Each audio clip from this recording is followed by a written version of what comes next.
Hello and welcome to the UGA Sports Watch Along Show with the head coach Jim Donnan. I am Dayne Young. Radi Nabulsi is on site at Mercedes-Benz Stadium for Georgia and Georgia Tech. Happy Thanksgiving to you all, Coach. Happy Thanksgiving to you. Always enjoyed to do the show with you. I was counting up earlier. This will be 7 years of the UGA Sports Watch Along Show. We started in 2019, and you and I have watched a lot of good football together. Yeah, it's good to have you with me. I'm glad Roddy got to go over and kind of see firsthand what the dogs look like, get a scouting report, looking at them, and maybe get some pictures for everybody on the site.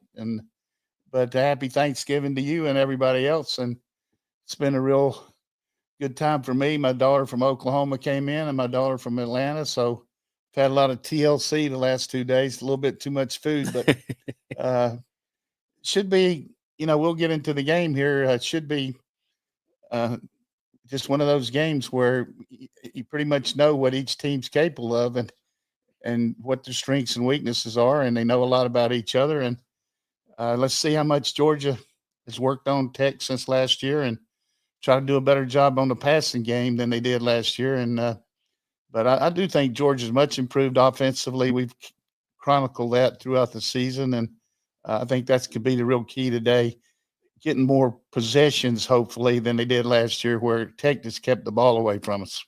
Yeah, Tech played keep away, and early in the season, it looked like this could be a very special season for Georgia Tech. They find a way to win a game against Wake Forest that they shouldn't have won, but the last couple of weeks, Tech has been in a bit of a free fall, especially defensively. They found a way to beat Boston College. Probably shouldn't have won that game, and Boston College is one of the worst teams in the Power Four at this point. Last week, play against Pitt, get down early, 28-0. Tech comes storming back, has a chance to make it close, and I guess it was 21-0 when that happened. Tech made it 21-14. Haynes King throws a pick six, and Tech could not recover from that point. Loses to Pitt, and then their college football playoff future would be out of their hands at that point. So their season is pretty much this game against Georgia today. Yeah, and by losing to Pitt, they can't get in the ACC championship game, but they can certainly get a big bowl with a win today. And their offense is appealing to anybody because of the way King plays. But I think the main thing for us is just don't worry about the playoffs. That'll take care of itself. The SEC championship, we're kind of at the mercy of A&M and Auburn. A&M and Texas. See how they play tonight. And just for the fans, tell them how Georgia can get in. Yeah, so Georgia needs either Texas to beat Texas A&M or Alabama to lose to Auburn. So you're pulling for Auburn and you're pulling for Texas for Georgia to make it to the SEC championship. If both of those results went in Georgia's favor, then Georgia would play Ole Miss in the SEC championship. That's amazing. A lot of different things can go on there. And some coaching news today. You broke to me that I guess this Summerall guy is in on the Florida job now and not necessarily the Auburn, and Kiffin's out of the picture for Florida. So it looks like it's going to be Ole Miss or LSU, and we'll find that out in the morning. We'll certainly be following coaching carousel. We'll be following college football playoff. But before, we're watching the Egg Bowl's final minute here of Mississippi State trying to make something happen here, although the scoreboard is in Ole Miss's favor. I do want to shout out our sponsors of the UGA Sports Watch Along Show. When this game's over, I do feel like they're going to go quickly to Georgia and Georgia Tech. So I want to sneak these in here. Athens Ford, longtime sponsors of UGAsports.com. Go check them out over on Atlanta Highway. My Better Life Science, we'll tell you more about them throughout the show.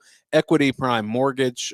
Coach, I got a good story to tell you about I saw my brother-in-law yesterday and the process of them getting into their new house and just the importance of having the right people behind you in that real estate process. Equity Prime Mortgage, we'll talk more about them. And then Morris & Dean, based in North Georgia, they can help you out with any of your law firm needs. So that's our sponsors of the UGA Sports Watch Along Show. We'll mention them in more detail throughout the show.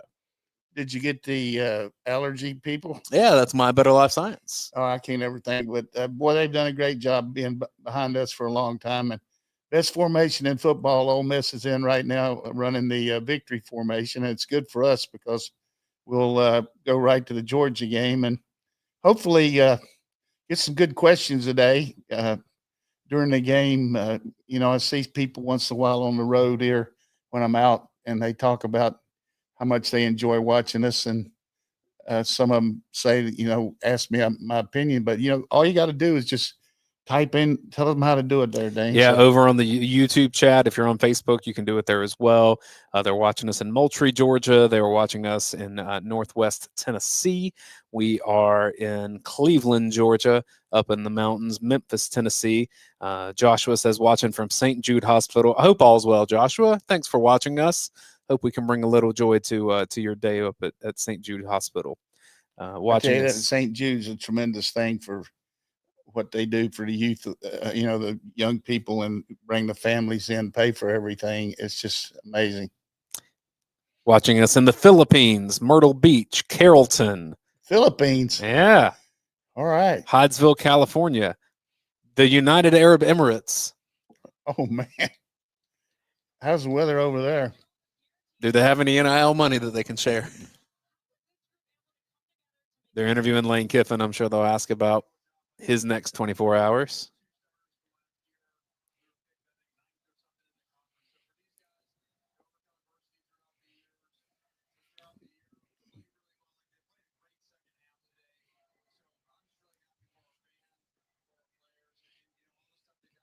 The Egg Bowl. You went there a couple years ago, didn't you? I have. I covered. Well, I went as a fan to that one. It was Mike Leach's last Egg Bowl, but it was up in Oxford. It was on Thanksgiving night.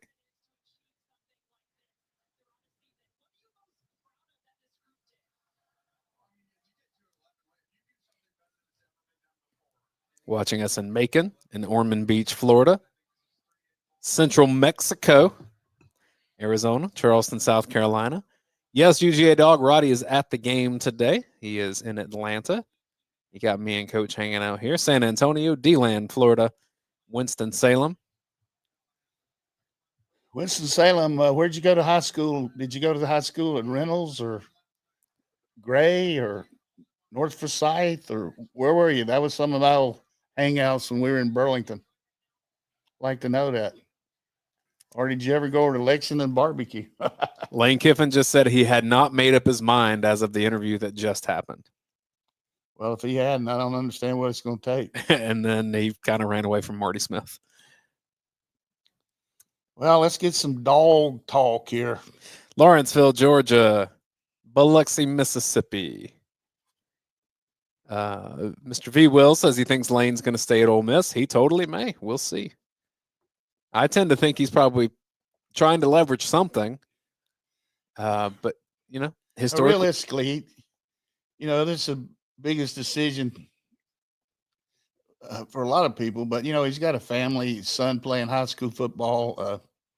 A lot of things to take into consideration. But long range, LSU's has a potential, not just right now, to be they've won 3 national championships under 3 different coaches in the last 20 years. So it's not like it's going to be something new for them. But the scenario that I'm hearing is maybe he's going to take the job and get Coach O to come back as assistant head coach. So that would be a rallying point for a lot of the high school coaches in the state, because Coach O is very popular. But, Coach O coached with him at Southern Cal, and he coached with him at Tennessee.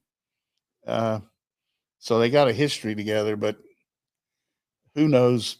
He definitely got it rolling where he is at Ole Miss, but it seems to be more of a transfer type deal, doesn't it, Dane, as far as the roster management. Yeah, and it's harder to build through the portal than it is to have even a baseline of high school talent in there. As you've the defense for Ole Miss this year is not as good as last year, in large part because you could not replace what they had on that defensive line with Walter Nolan. Our Winston-Salem friend did not grow up in Winston-Salem, so didn't go to high school there. They're from Carrollton. A lot of dog fans up there, though. Joshua, 24 fan, says, thanks, Coach Donnan. Loved you as Georgia's coach and enjoy your watch along show. Go Dogs. Let's go for it. All right. You know what kind of busted me up today? Somebody sent me a text that the last time Tech won against Georgia in Atlanta was the infamous Jasper Saints mystery fumble. So that's 1999. So that's a long time, man. I was not going to bring that up today. I mean, And you I did. don't mind talking about it. I mean, it's over with, but it's certainly something that had a big to do with what happened to me the rest of my career. But things happen, and it's really good to see Georgia playing in red in the dome here because Tech likes to wear white at home. So we're about 2 minutes from kickoff, and you might just say how this game ended up being there. I think Tech was given so much money to be the home team, and it's their home game, right? Yeah, Tech's the home team here. Reportedly, they'll make about $10 million extra by moving this game there. And they're not the only team that's doing this. Auburn has moved a game from Jordan-Hare Stadium to Atlanta next season, which that one even made less sense to me because you're actually be playing in a stadium that holds fewer people than Jordan-Hare Stadium. But sponsorships, corporations, TV dollars. You eliminate a lot of the student tickets, a lot of the faculty tickets and things like that. And you get so much more corporate money, and the guarantee for a non-conference game, you don't have to play, when Georgia and Georgia Tech, the visiting team doesn't get anything, I don't think. Right. I mean, but when you play a team that's like we play another team that's not a rival like that, we have to give them so much. But looks like a very red and black crowd, at least from the angle that we see. Oh, yeah, that looks like a home game for Georgia at this point, at least from that half of the stadium. Here's Kirby Smart. Let's hear what he has to say.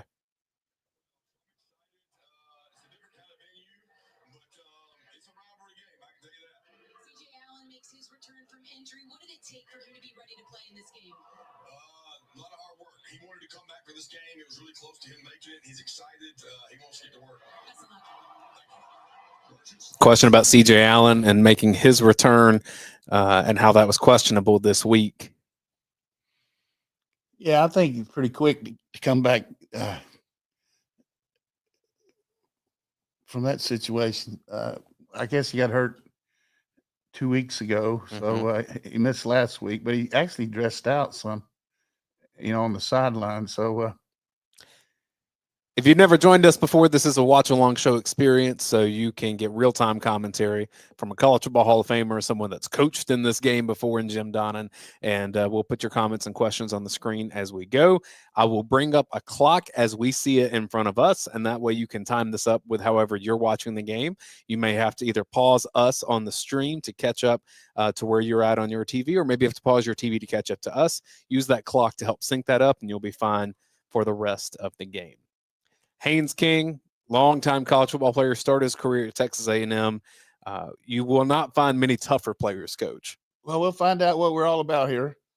Starting out with the defer and kicking off. So I will mention that last year, going into the game, King had missed a couple games, and then he played a couple with a hurt shoulder. And our defensive staff didn't think he could throw good enough to really hurt us. And we played, there's Thomas, the team chaplain there.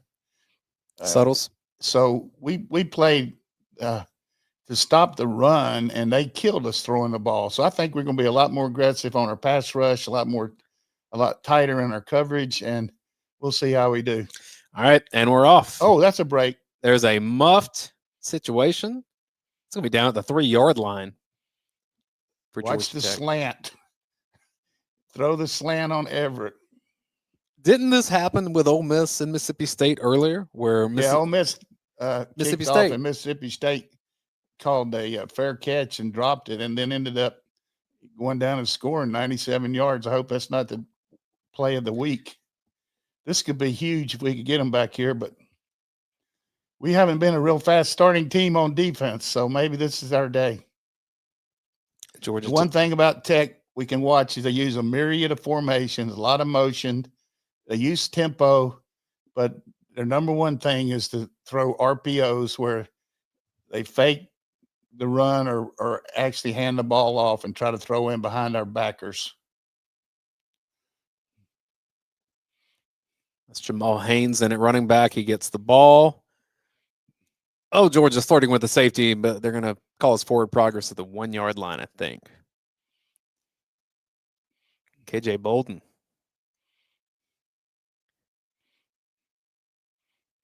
Start him at the 3 and get a 1 yard loss. Watch a double move here. Buster Faulkner calls the plays, but Chris Winkie, the former Heisman winner, also on this offensive staff. Yeah, he coaches quarterback. Buster's kind of a walk-around coordinator. He goes and coaches all the positions, but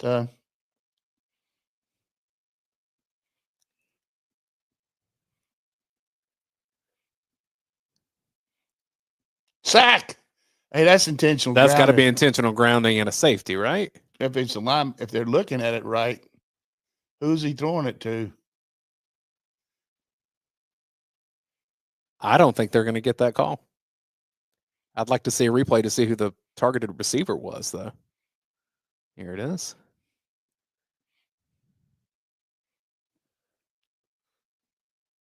Like I said, that back? Maybe that back was on the ground. We're going to defend here.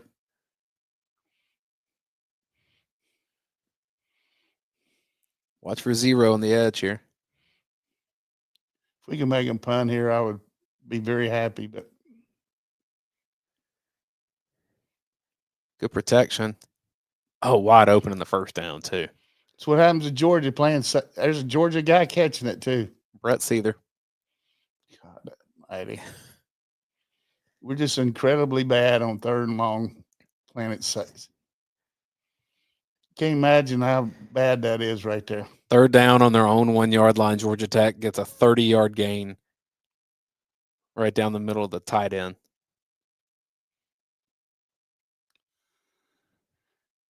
Katie, bar the door now.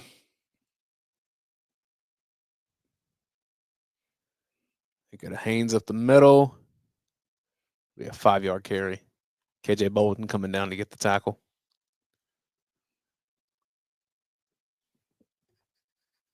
Ja'Cory Thomas also in on that tackle. So is that just Georgia in a zone and a tight end getting to the right spot? Yeah, I mean, it's okay, but I mean, you got to be careful when you don't play quite that loose. I mean, we were counting on them not completing that just because of down and distance, but yeah, I still thought that was a safety. God, you got to be under control, Raylan. Yeah, Raylan Wilson had a chance at a sack. It's going to end up being a 2-yard gain. It happens to us, man. I'm telling you, it's just incredible how we cannot break down on the quarterback. Not being overly critical, but right here, you got a shot like that. You got to remember in the Alabama game, we did that. Mm-hmm. Christy wants to know, why was it not challenged about intentional grounding? I mean, ACC, I don't know. But there was a back there. The back missed the block. Did you see him laying down? Yeah. I don't think we'd have got it.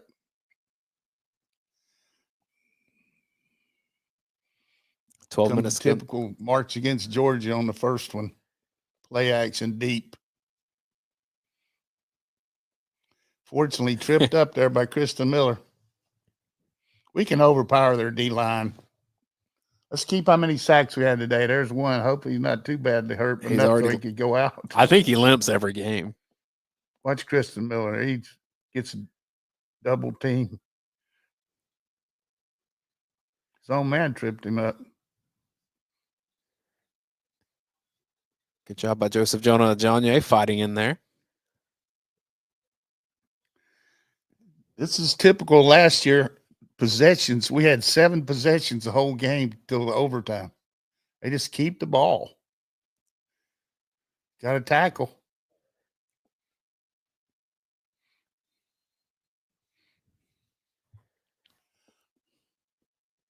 Four minutes down. I would love to get the ball with 8 minutes to go. 3rd and 11. I promise you they're going to pressure him this time.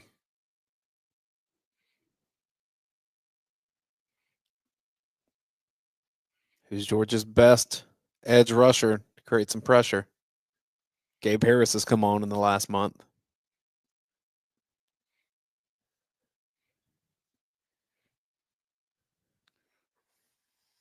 All right.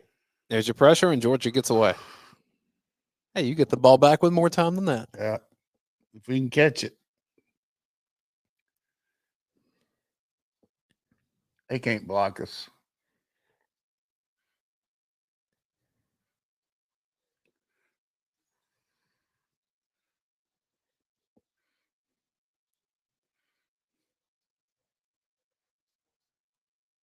Punt is away. And it's fair caught around the 10-yard line. I look for Georgia to use a myriad of formations, but a lot of power type stuff. They're going to take a timeout here for commercial break, but we'll take one too. Yeah, we'll do the same and talk about our friends at Athens Ford. And if you just want some blazing fast service, then that's the place to go because, man, I've done this a lot of times where I need to get my vehicle serviced before I go into work or after I've dropped kids off somewhere. And you just need someone that's going to do a good job, but also be mindful for how long you're sitting there. And Athens Ford gives you a really good expectation of how long you're going to be, how much your service is going to cost. And they even, Coach, have that mobile service van that if you can't make it out to Athens Ford, then they can come to you and do a lot of the services right there wherever you're at. So if you're in the Athens area, that's one good place to check. And this time of year, I used to always make fun of the commercials that you would see on television around the Christmas time of someone buying a car and then putting a bow on it and giving it to someone in their family, as if that's not, a massive decision that you need to make as a couple. I kind of understand it if you're going to select something like that new Ford Bronco over at Athens Ford. So if you're on that west side of town, give them a shot.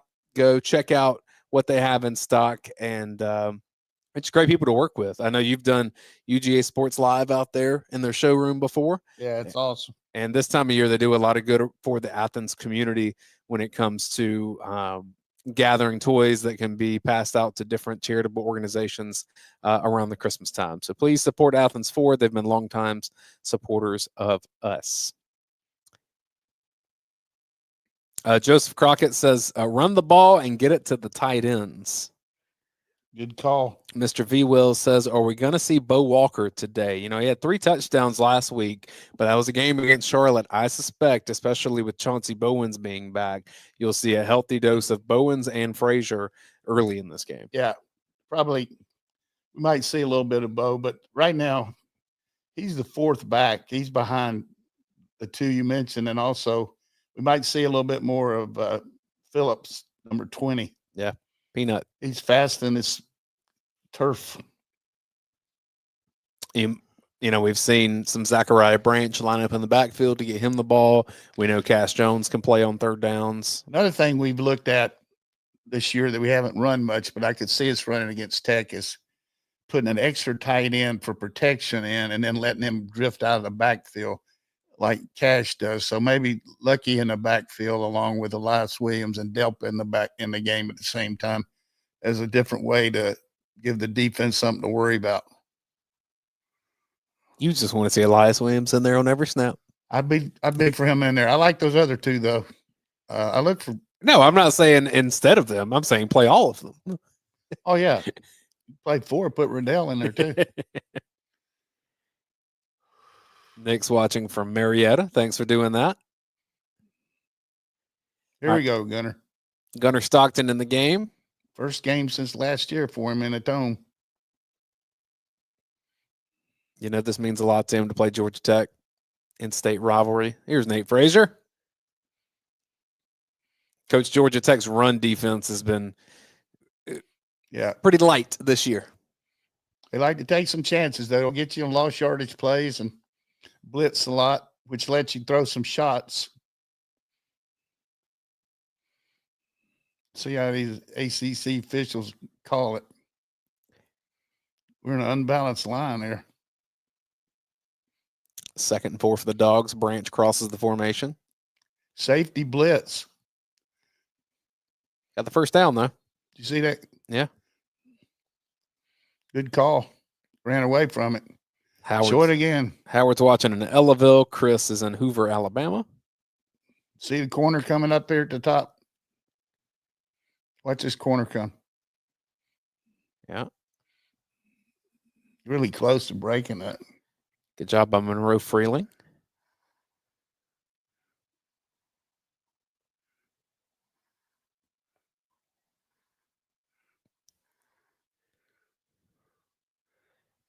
All the talk about Haynes King in the run game, and then you see Gunnar Stockton come out with that. Yeah, he's a similar runner, but maybe a little more quickness than Haynes, but Haynes is a bigger guy. Showing the it's good we could rest Bobo last week and let that heal.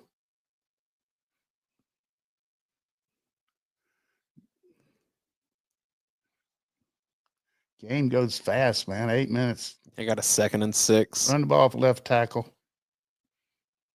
Tried to. Got about 3 yards out of it. Lightsey was a guy that played at Georgia and got shot in high school. Unfortunately, he came up here and had to rehab, but couldn't make our team and then transferred to Tech, right? Yep. This could be a quarterback run here. Lightsey had a situation on his way to Georgia. He got shot Right. and had to recover from that. I think he's from the Fitzgerald area. Someone's watching us at the game. They're from Columbus, Georgia. Said it's louder in person than you think. Quarterback run again. Cash with the lead block. Give him some of your own stuff there, Gunner. Gunner's hyped up. That's fun to see. First down right here. We're going to take a deep shot, I promise you. Noah Thomas. Cash blocked the wrong guy.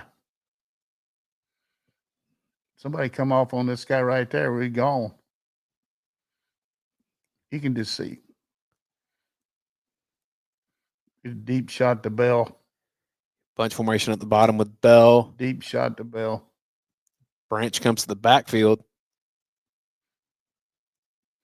Ooh. See, that's what they rely on. Didn't seem very funky there as far as the protection. Miko says, could be a run play right here, coach says. 10 seconds later, his QB run play. Yeah, I agree. Coach is the best. He had Bell deep. Look at him running down there. Mm-hmm. All shortage plays kill you against Tech. Josh McCray is in the game now. Bubble screen. Plenty of time. It's going to set up a 3rd and 13. This is not our style here. That first down pass, when it doesn't work, boy, puts you behind the sticks. We got 3rd and 11. Any chance they just run a draw here? 3rd and 13. Kirby chatted with McCray as he came off the field. What if you just take a shot here? If we can protect, we'll hit this for a first down. They're blitzing. Only rushing 3. Yeah. Pick. Good God Almighty. Intended for Lawson. Lucky. Threw it right to him. The only chance they got. 2 weeks in a row with a turnover for Gunnar Stockton. Kirby comes and hugs him real fast.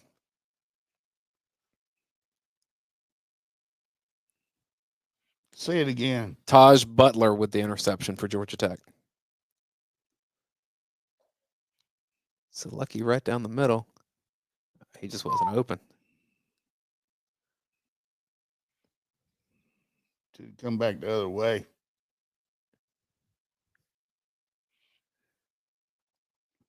First down pass killed us.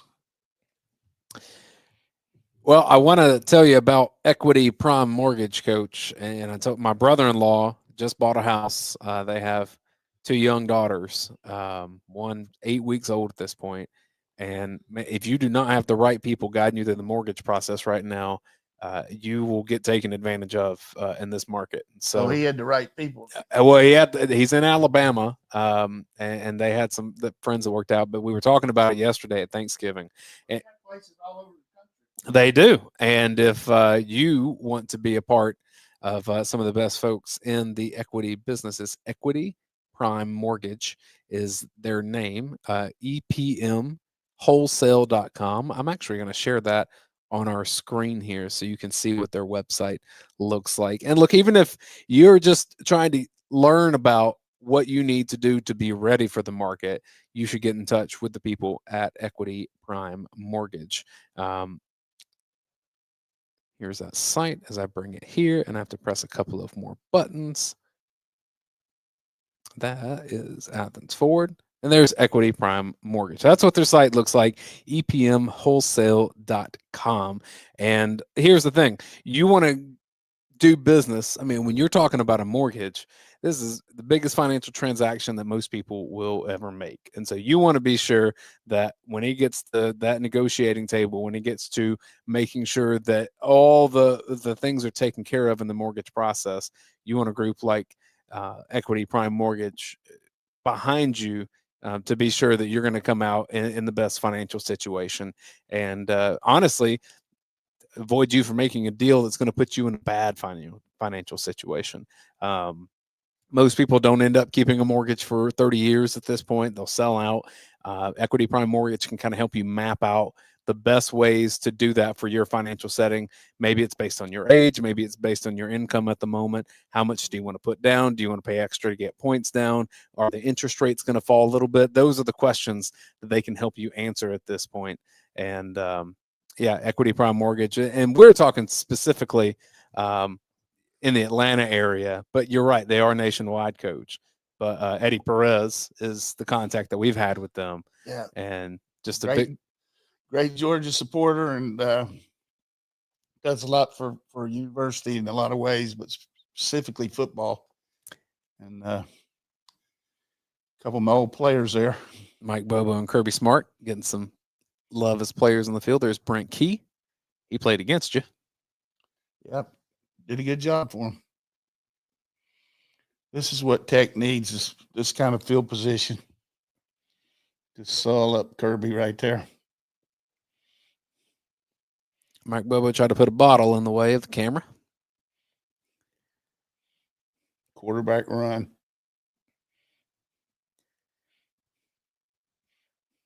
Georgia's defense is going to have to bow up here.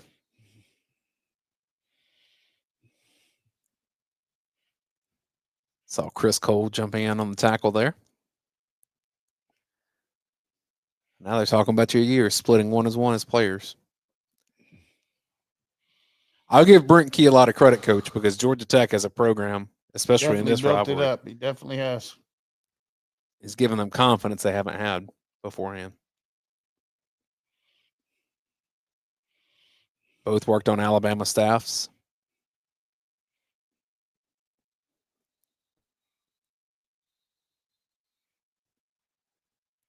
Got a flag here. We got a penalty for too many men on the field. We'll take that. False start on Georgia Tech. They'll back it up a little bit. I always like when the home team's getting more noise because we got more people in. How you like the cutoff hoodie look that Brent Key rolls with? I don't know.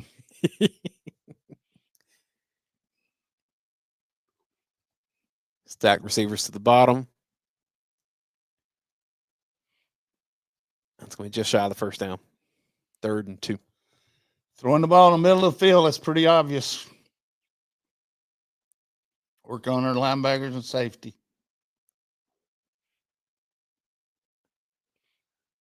That's on Dalen Everett, too. Can't expect him to cover that on corner, but this is going to fake the pitch and quarterback keep.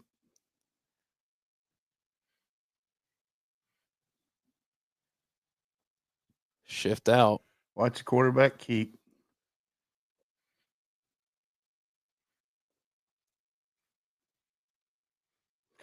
Yeah. That's quarterback keep. All right.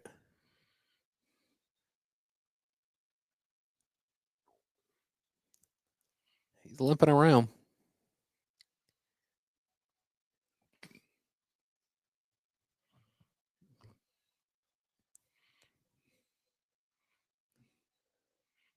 Game going exactly like Tech wants. Exactly like I was worried about.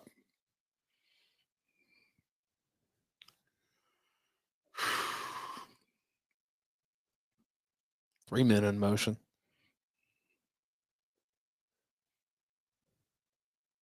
Tackle. Maybe a yard gain.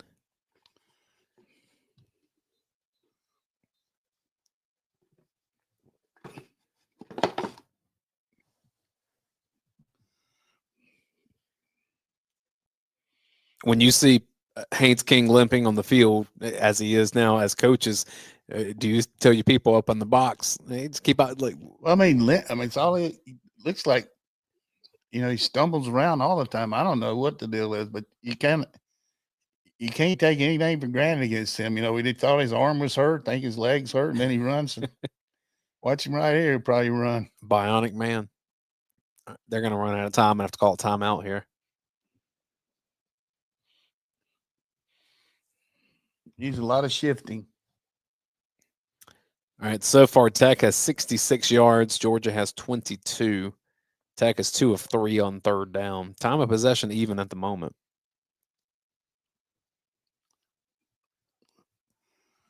Let's check some scores from around the country at the moment. Not a whole lot happening right now. In terms of college football playoff, Utah coming back to beat Kansas is meaningful, 31-21.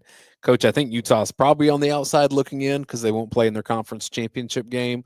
But if enough chaos happens, that probably prevents any 3-loss teams from having a prayer. Yeah, they got to have chaos. Iowa beat Nebraska 40-16. I know that breaks your heart. Nebraska's tough, lose like 2 or 3 in a row. Air Force is beating Colorado State 14-7. Did see where Colorado State just hired a new head coach, Jim Mora, leaving Connecticut to go to Colorado State. New Mexico's beating San Diego State 3-0 right now. Later tonight, you have Texas A&M versus Texas, and you have Indiana at Purdue. It'll be 26 degrees up in West Lafayette, Indiana for that game. Wow. Arizona and Arizona State also tonight, battle of 8-3 teams. What's your read on Texas A&M and Texas? I think Texas has got a tremendous home field advantage. I mean, 24-1 under Sark, and they got to use that to their advantage as far as crowd support, crowd noise, all that. And the fact that A&M has only been challenged really by one team this year as far as the strength of schedule against Notre Dame. They did win, but they had a lot of mistakes, Notre Dame did. And South Carolina played them pretty good 2 weeks ago. But, I just think that Texas right now, if they play their game and take care of the ball, I think Texas can win. I agree. And schedule-wise, if you wanted to play Notre Dame early in the year, was the time to do it when they were breaking in a new quarterback. Yeah, they starting to play with a lot of. I mean, like last week, their defense scored 21 points before the offense even got on the field. I've never heard of that. Have you? No. Well, one of them was a kick return, but defense they special recovered teams. A fumble and intercepted a pass and returned a punt, and the offense hadn't been on the field. Games tomorrow: Alabama at Auburn, Ohio State at Michigan, Miami and Pitt has large ramifications for ACC championship. So can SMU get in if they win? Yes, is my understanding on that. So it's SMU and Virginia kind of control their own destiny, right? If those two win, that's who'll play for it. That's the way I understand. Well, Pitt's also 6-1, but if it comes down to head between Pitt and SMU, did they play? This is where I'm so locked into SEC, I'm forgetting who's played who. Yeah, SMU and Pitt did not play, so it's going to be a situation of strength of schedule there.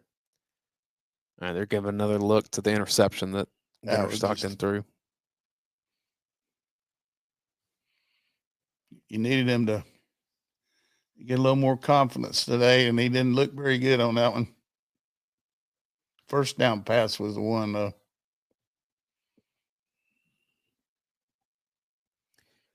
First quarter is almost gone here.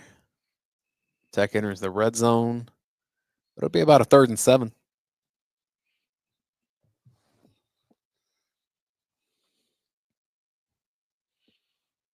We'll thank our lucky stars to get out of here with 3.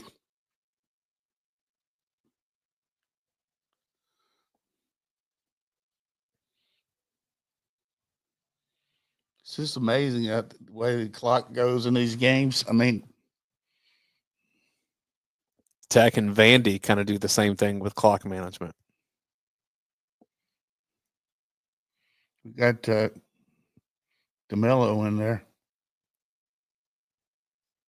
Raylan Wilson makes a tackle. Had to make it too. All right. Don't run into the kicker here.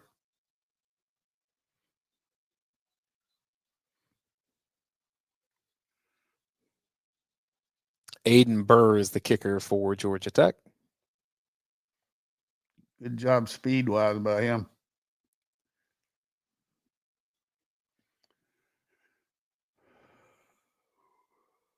Feels automatic.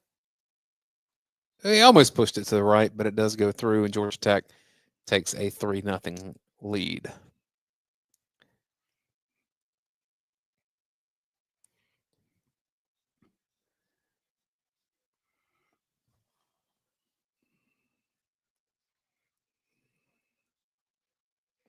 Georgia with 22 yards right now. Georgia Tech with 69. Gunnar Stockton 1 of 2 for the 4 yards and the interception. Got to make some first downs. I think I'd lean on that offensive line. Maybe easy passes to the tight ends. Although he was going for Lawson Licky on the interception. It was just a poor decision.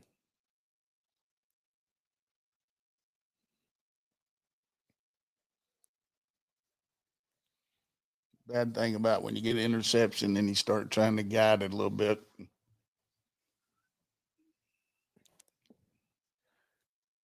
Get your confidence up there, Gunner. Who was that talking to Gunner on the sideline there? That's Coach Streeter, quarterback coach. Came in here from Clemson, was offensive coordinator. He's an analyst. I joke that he and Matt Luke should just wave at each other on their commutes, essentially, because Matt Luke still has a house here. His son's playing for North Oconee tonight in the quarterfinals of GHSA state playoffs. But he coaches at Clemson, and Brandon Streeter still has a house up at Clemson. He coaches here. We got a bust one here.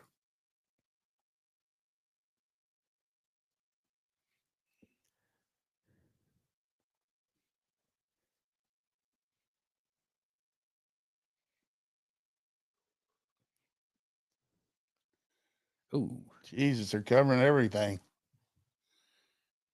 You're trying to throw the tight end dump.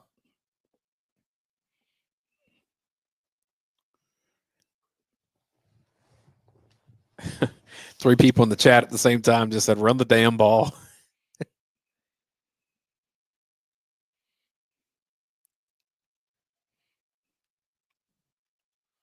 There's Elias in there. They're overshifted to that wing.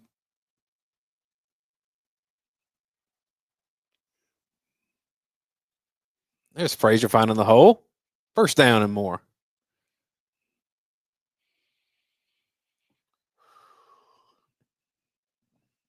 It's like an injury in the field for Tech. Maybe 2 of them. They might have somebody hurt. Watch his power right there. You said they were overloaded, and then gets that cutback. Pretty good hole there, wasn't it?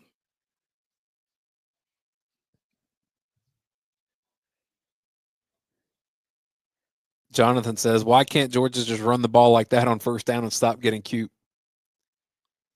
Yeah, they've had 2 mistakes on first down. That's easy to say that, but based on the game plan, you think you can throw on them. So sometimes they don't work. But, well, it's tough on Tech, lose 2 secondary guys on one play. Man, I feel bad for them, but I hope they're not hurt. But enough just to miss the rest of the game and not be out. Be all good for the This bowl guy game. looked like he might be the shoulder the other guy's leg, but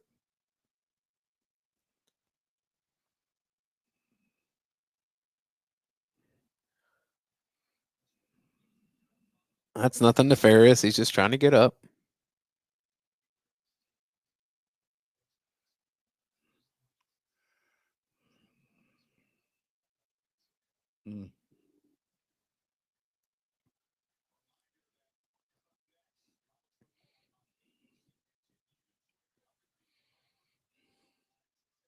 It's Clayton Powell Lee, a senior from Atlanta. is he a safety or corner or what?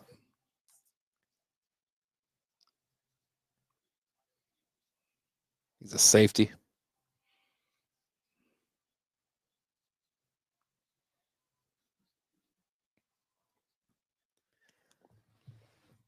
Yes, at the timing of this, Georgia will finish up, and there is a chance that before you go to bed tonight, depending if you stay up, Georgia could qualify for the SEC championship. Texas needs to win for that to happen. And then it would be, in that scenario, Georgia versus Alabama. Unless Alabama lost tomorrow as well, then it'd be Georgia versus Ole Miss. And if Texas A&M and Alabama win, they play in the Look SEC at championship. Big boy coming in motion there. Yeah. It kind of whiffed on a block. Come on outside. Why wouldn't he run outside there? You don't usually see your right tackle in motion.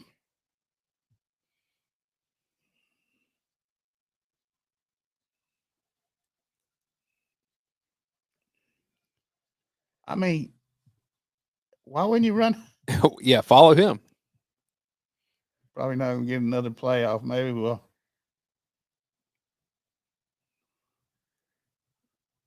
It's Josh There you McCray. Set up a 3rd and 1, and that'll probably be the end of the quarter. Some folks in the chat, Coach, want to know where Chauncey Bowens is. You know, he's been out for a couple of weeks with an injury, little contusion behind his leg, but I thought he was on the go shot today. And he still could come in. They, make personnel decisions for all different kinds of reasons. And quick first half, baby. Yeah, first quarter is over, and Georgia Tech leads Georgia 3-0. And as they take a commercial break, I can do the same and make sure that you support our friends over at Morris and Dean. So that is a law firm that is based up in Dalton, Georgia. And the greatest thing about Morris and Dean is you see all these commercials and these billboards when you're driving down the interstate of all these big, massive law firms, and they have these names on them that are essentially PR things. If you call the number, you talk to the people, you're not going to find whoever that person is. If you chat with Morris and Dean, there's a couple things that's going to happen there. Jeff Dean, you're going to be interacting with someone that is a Georgia fan, and you're going to talk to the person whose name is on the law firm.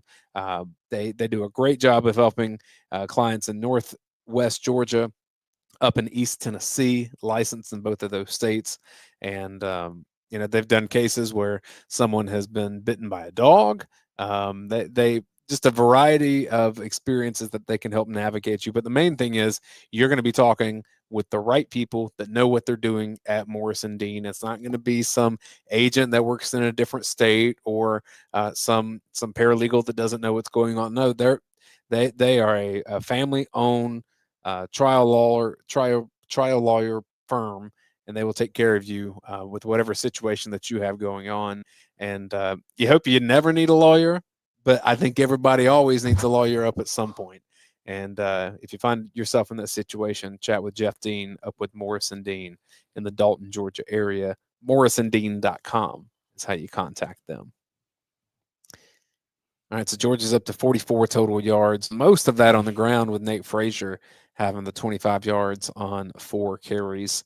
And, not a lot of total plays for Georgia, Coach, 12 so far, but Tech has 14. So it's just that clock has been running for both of them.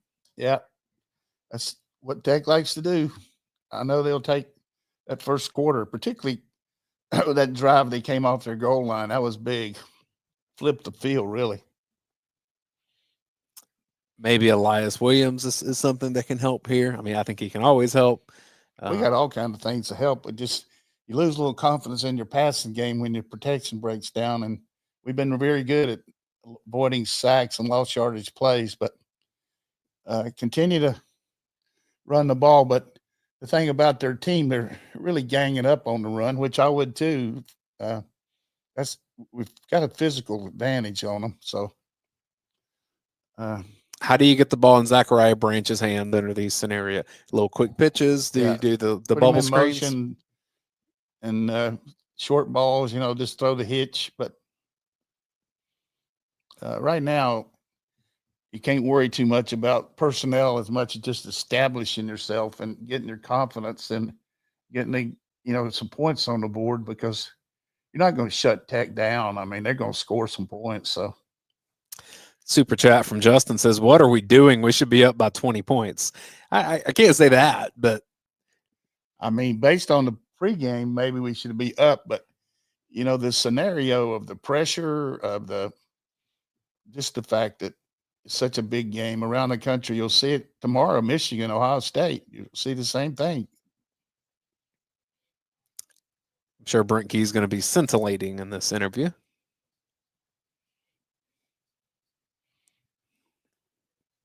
We're going to replay the interception for a third time. Dinelli says, "I don't know why Vegas kept moving the line up. They obviously didn't know Georgia Tech's game plan for this." Yeah, it moved up a lot today, but Josh McCray with another carry. That tells me, Coach, they're willing to do the hammer and tong. Yeah, he can do it. Transfer from Illinois. Has been Georgia's short yardage back.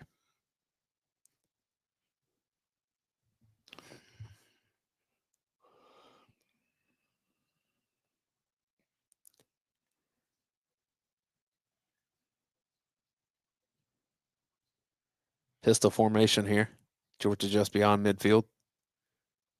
Be a good chance for quarterback keep. Dylan Bell's in the slot. Noah Thomas down at the bottom. Oscar Delp, the tight end. So here's a corner taking on the guy at the line of scrimmage. You can't block the guy. I mean, McCray trots off. Nate Frazier comes back on. Kirby probably said hammer and tong it.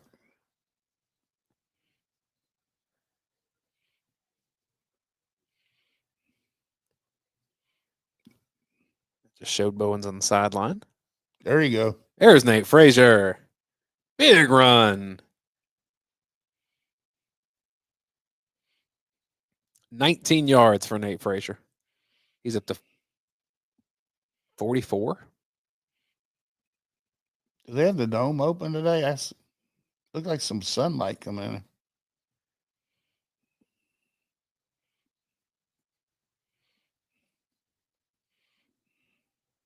You can run power scheme with the quarterback keep anytime you want to. There we go. Block them. There's a little new twist there, a little fake, and then the quick pitch. Haven't seen that this year, have we? What do you think, Dane? I don't recall it. Looked pretty good. I'm asking our folks if the roof is open. Nope, it is not.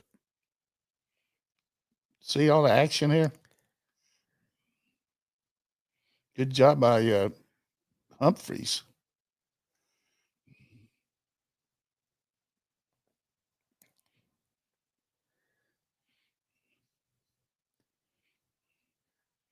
This is Josh McCray.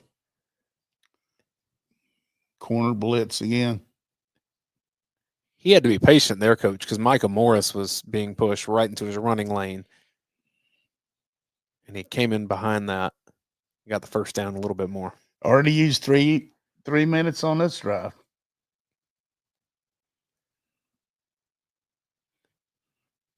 Someone in the chat says might rush for 200 yards based on this, shorten the game. Yeah, the thing that's there for us is just the pure quarterback sweep.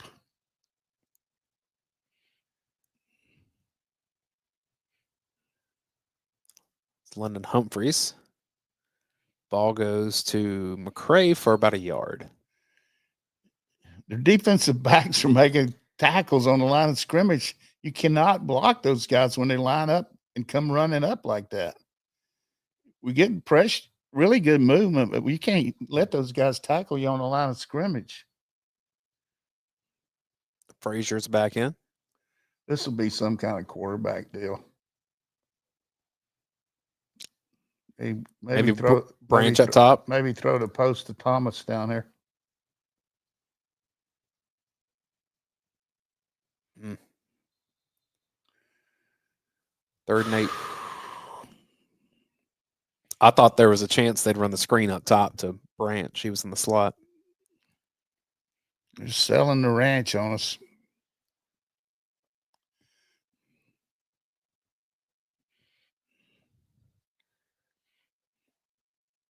Any chance for a gunner run here for the touchdown? Probably not. They're going to blitz him. They loaded up the line of scrimmage. Should be an offsides. They were definitely offsides. Not going to get the call.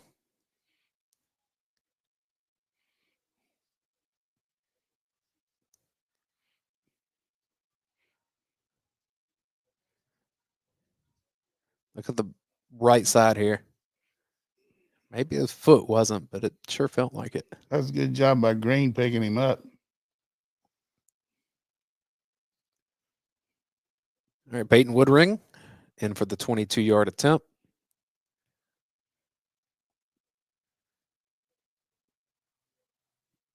Perfect. I'd say he has an NFL future, coach.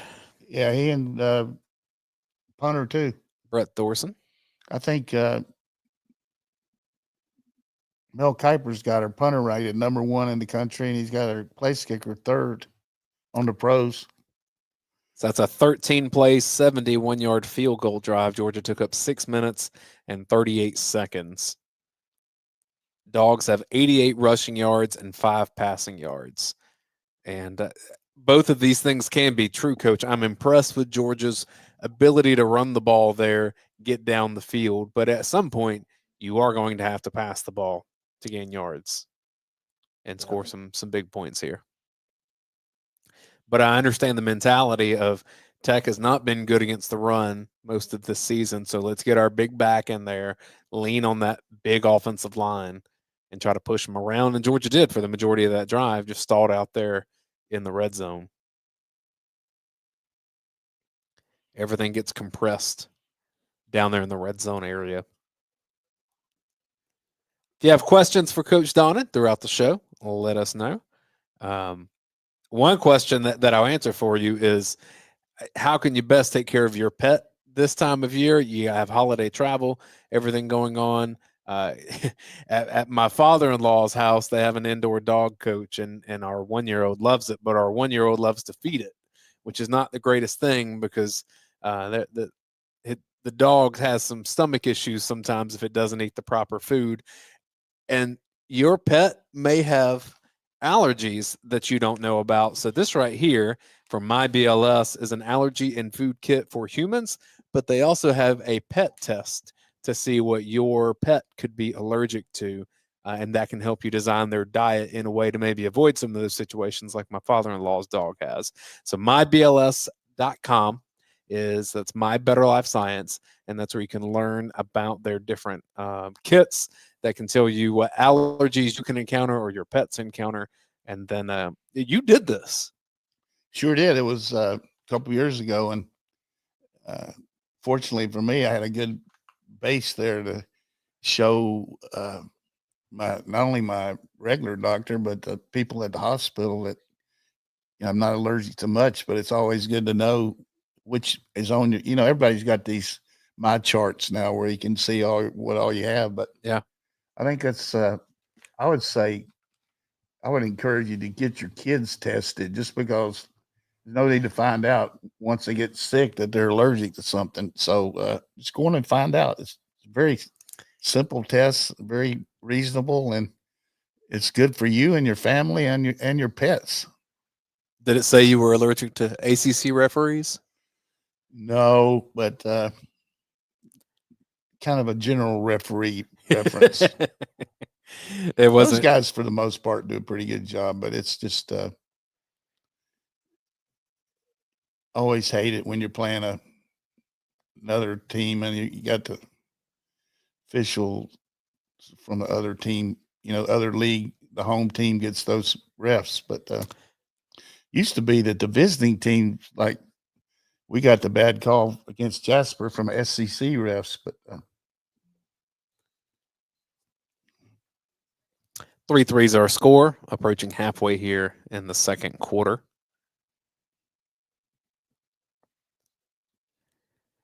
Michael says, what are they doing leaving Tech in this game? It feels like a repeat of last year. I don't think it is at this point. They're not really moving the ball on us that well. But they're definitely keeping the ball away from us is going to be their plan. That's for sure. But we're definitely around the ball right now on the passing game. But, you've already used up more than half of the first half. Zion Branch in there on the tackle. 2nd and 6. 4-yard gain for Jamal Haynes. This is where King likes to run it. And King ran it. Ends up with 4 yards out of it. Very difficult to cover the run and the pass and the quarterback keep. And we did that pretty well. 3-yard gain.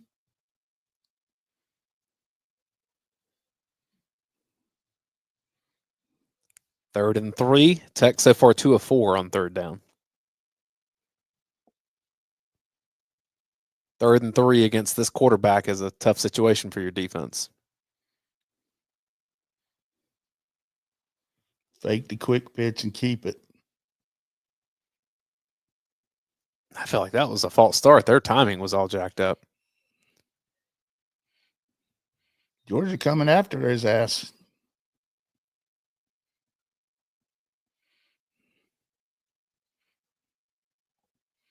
Ran the corner blitz.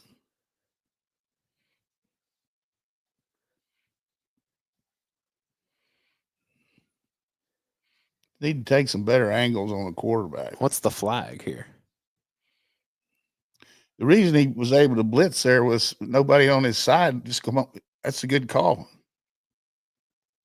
That's a terrible punt. Come on, Tech. Give us some help. 22-yard punt for Marshall Nichols. So Georgia with some great field position here as we get a look of Atlanta. Question I had for you, Coach, is we hear so much about Buster Faulkner and the great job that he's done with Haynes King and at Georgia Tech. We know he was at Georgia. We'll have to put something on my eye. Give him one more thing. Do your thing, and I'll ask that question to you when you get back here. Shout out some folks in the chat here. Brodo says, nice punt. Joseph says, needs a touchdown here. Luke's feeling the positivity. I think you probably should right now. I think things are probably trending in Georgia's direction after a first quarter that felt it was not quite as the chat would want it to be.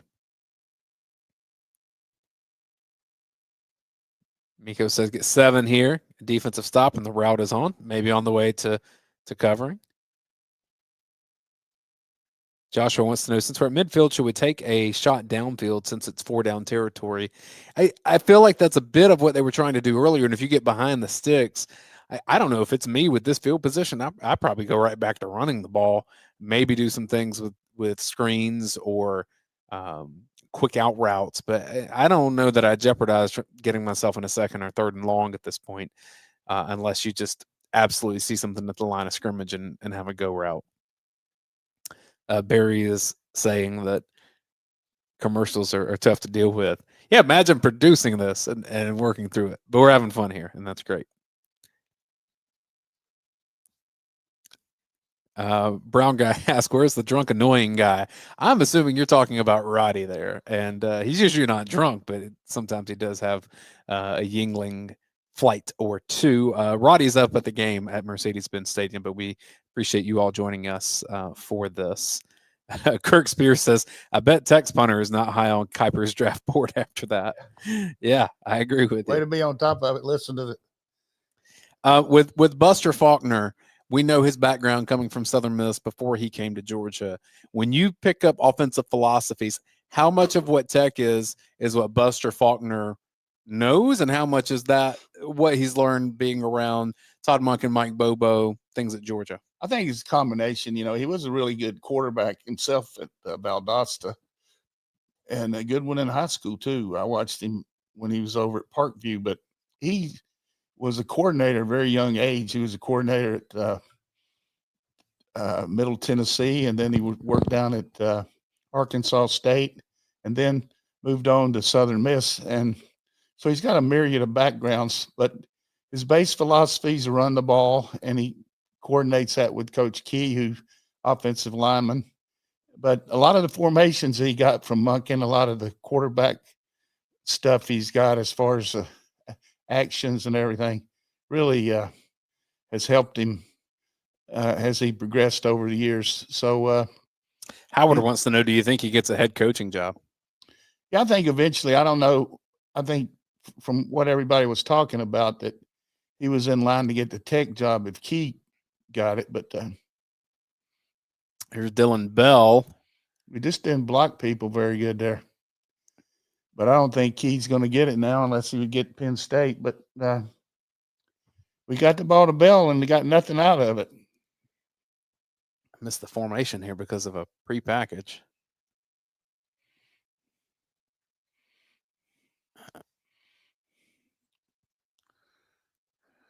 I like the call. It just didn't work. 2nd and 14 for the Dogs. 41-yard line. Can't cover the guy at the top. Plenty of time. Here's the shot. Get a flag out of it.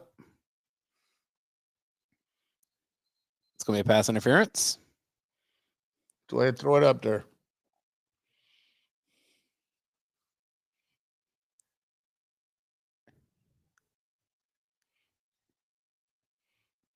Defensive holding on 6, Rodney Shelley. Big first down there.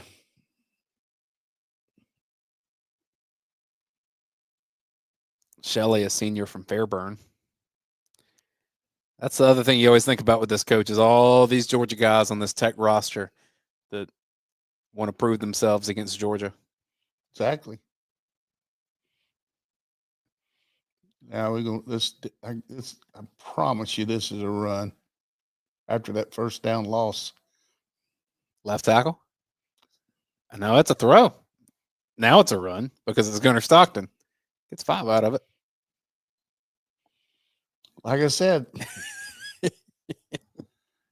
who would have thought we had 4 yards passing after 22 minutes? But Zachary Branch, man. I thought we'd see some explosive plays like north and south, but not much. This is going to be an inside zone to the left. There we go. Had that one right. I mean, Coach, they're getting 6 yards a carry at this point. It's kind of hard to go away from that. Actually was more of a duo play where the tight end moved in motion, but man blocking. Quarterback keep to the left. Would you do it one time? He was looking for Frazier. These guys are covering the dog out of us. He had Delp and Branch close to the same spot. That was pretty good protection there. We looked like we were going to run a drop back and then rolled out on it. Had layered routes to that right side. 2nd and 10. I'll make your promise here. This is going to be a run play to set up a third and manageable. Well, you never can tell with our team. You can't even see where the format. Gunner's changing something up here. They don't have enough men on the left if we block it right.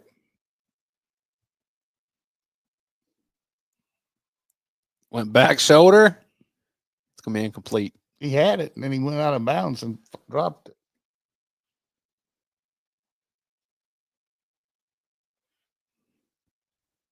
He had it till he went out of bounds. Look at the process. Here's the replay here.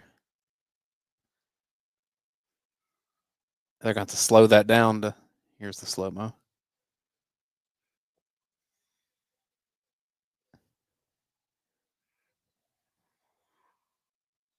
right, 3rd and 10. I think that should have been a run play there. But Well, at least look at it. here's the screen, and you got it with Branch. Touchdown. Get him the ball. You said that about 2 minutes ago.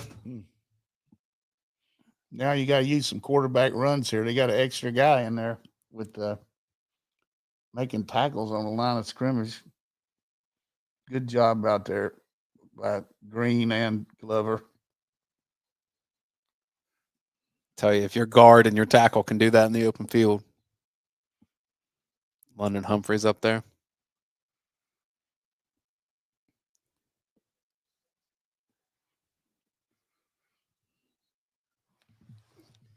You just condensed field, boy. It's hard to get a lot of yardage with those safeties, like 11-man front. Unbalanced, throw the screen out there.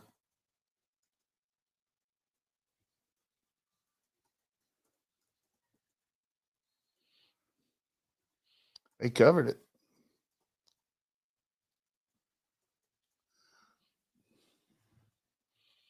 Well, we got, can we make a first down here? 3rd and 5 on the 7. Yeah, we can make a first. What I meant by that wasn't 3rd and goal. 2 downs to make it, Kirby. Power that sucker. Boy, these producers, man, they going to give you everything but see what's going on. It's been like that most of the year. Did Tech call a timeout? Yeah, Tech called it 2nd timeout. So Georgia now has 29 passing yards, 102 rushing yards.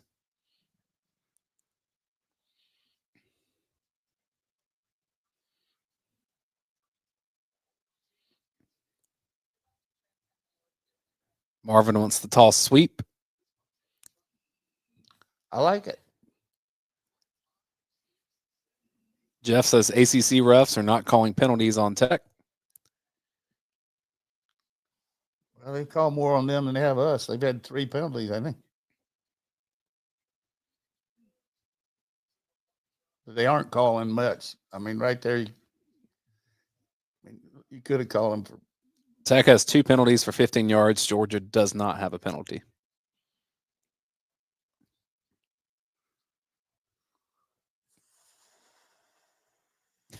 David says, run the touchdown play. Yeah, that'd be good. Good call, David. I could do you a better job of telling you what they're going to do if these people wouldn't show you all the fans and the close-up of everybody, and they don't give you any formations. It's hard to see what we're in. It looked like there we were lining up in a sugar huddle and we were going to come out and run a play on a quick count, see if they couldn't get lined up. But the thing that's there for us, as much as I'd like to run it, is fake it up in there and throw it to the tight end because they are coming strong to stop the run.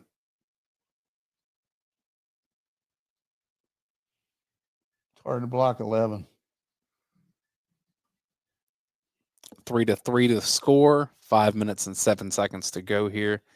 It's a 3rd and 5 on Georgia Tech's 7-yard line. If we could get score here and then get the ball from them, we could really win this middle 8 and put this game in good stead.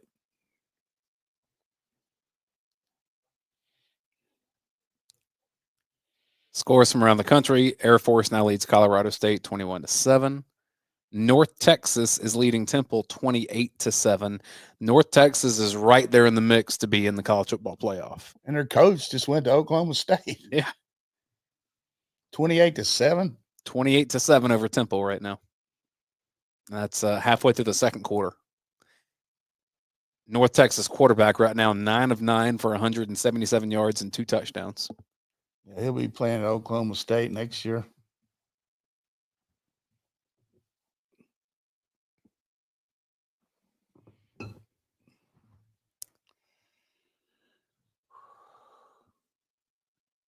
Question asking why is this game not being played in Georgia Tech Stadium? They opted to play in Mercedes-Benz and get more money out of it, more corporate money, more ticket sales for Tech. There's more seats there. It'll be back in Sanford Stadium next year. Well, we got empty set here with Cash. Let's see if Cash goes in motion. Cash at the top of the screen. You got the quarterback draw for a touchdown. Now you don't.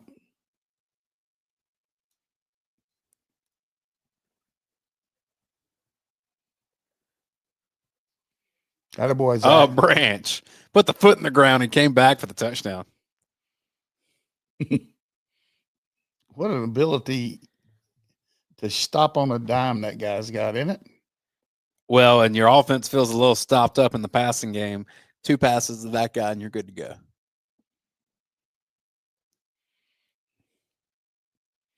We got all our timeouts left.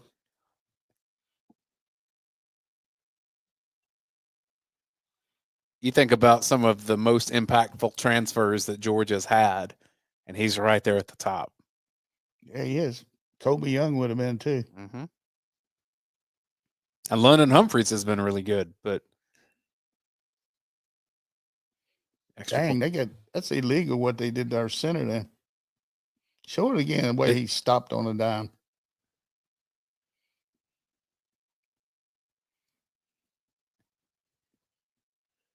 Good throw by Gunner.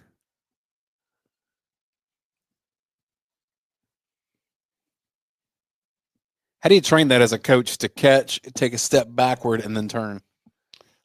I mean, thank his mama. A lot of it's instinct, right? I think really he was going to go and going out in the flat after he caught it. I don't know that was the way it was planned, but looked like he caught it under control. And how about old Andrew Smart on the growth spurt? He's almost 6 feet tall now. One thing I like about Coach Smart for this game for the fans is, you know, it's basically a road trip, and you can take for a non-conference game, you can take, you know, what you want to, but usually travel squads like 80 players, but he took 95 players there just to reward everybody on the scout team and everybody. And some guys are dressing out for a game that probably would never dress on the road. So that's great. That's really good for Kirby on morale. I mean, I've seen Andrew play baseball. Can he spin a football? Yeah, he can. He's a good basketball player. And both his brother and sister just got admitted to Georgia. They're juniors, seniors this year. So I'm sure Kirby liked to have them both coming here. I know they got other choices too, but good students. Mary Beth and Kirby done a great job with that family. Well, if they want to study journalism, I know a guy. Yeah.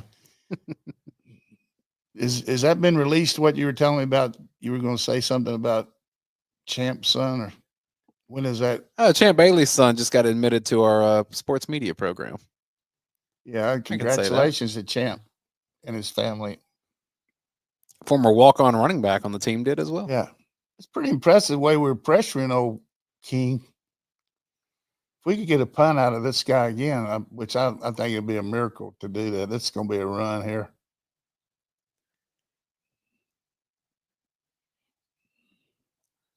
I like Zion Branch being down in the hole there. He's better in run defense than he is pass defense. CJ Allen comes out. You think he may be on a pitch count? I mean, they substitute a lot, so I'm not saying. No, I don't. He might be, but we like to play those other guys. And we got a safety blitz there. Tackle now. Tackle. Great job. Defense. I like the way old Schumann's coming after his ass, aren't you? Yeah.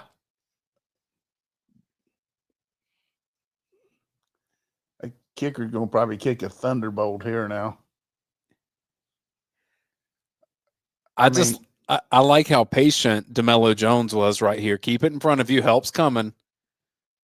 Don't have to be superhero and spear him, but don't let him get around you. Fortunately, they were.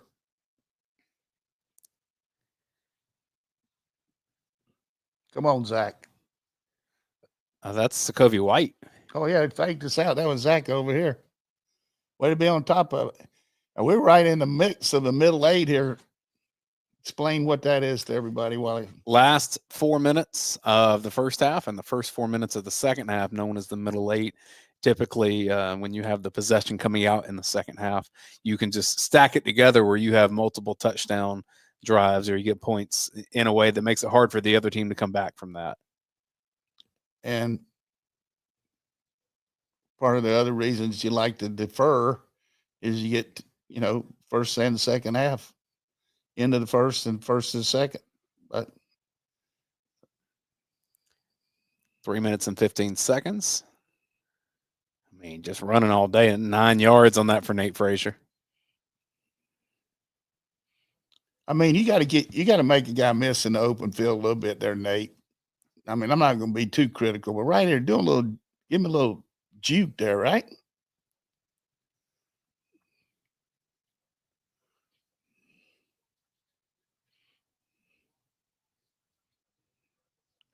It's waist down.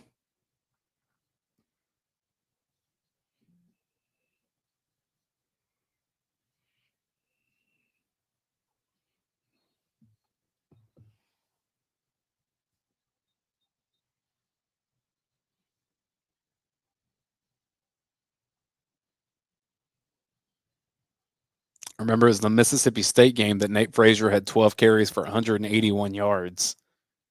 So he's had some big rushing games in his career. Up to 73 yards on 9 carries in this first half. Ball's at the 47-yard. There's Josh McCray. Josh, you got to run inside, son. You're a big old strong guy. I don't really know how much people listen to my stuff on this podcast or a lot. No, I mean, as far as thinking I know what's going on, but I've just heard from about a reliable source as I could that Sumrall is going to take the Florida job for sure. Oh, wow. So, well, there you go, folks. We'll see. Tulane from Troy before that. Kentucky grad, but hey, I could be wrong too. I could say Lane's going to take the Raiders job again. Don't put that out. No.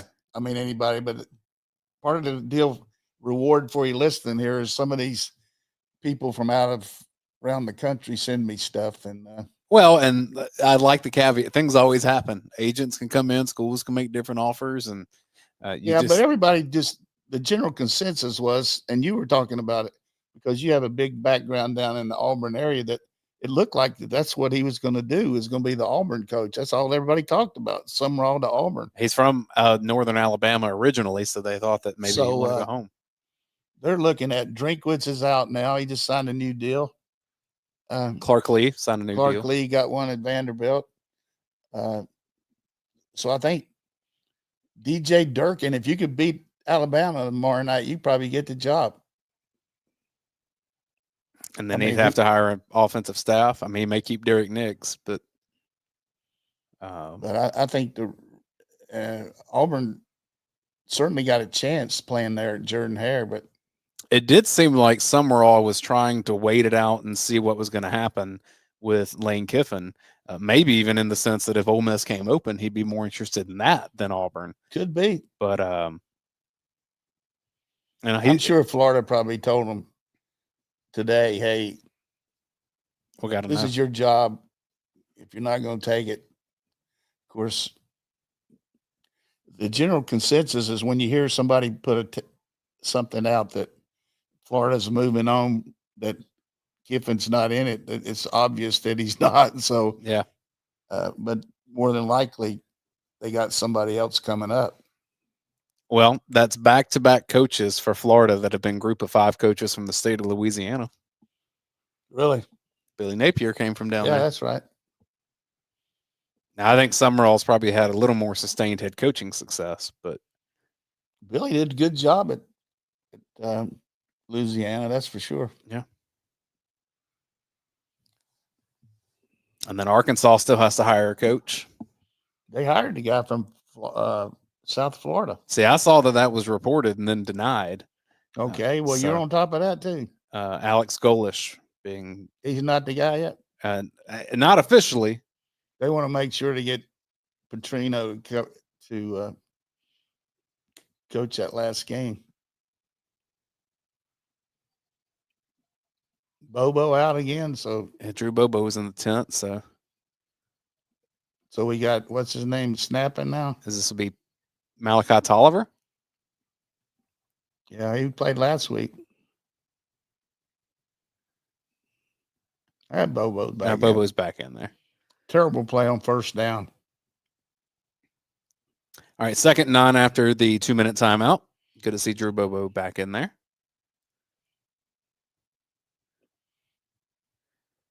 Another blitz. That's the way to make a miss. Just like I was coaching you. I'd send him a little text during the timeouts. No, but you see that little juke there? That was fantastic. He's shifty. We are blocking their ass off. They shifted too. Helped it out. They just don't have the size to go with us. Good job, Noah Thomas.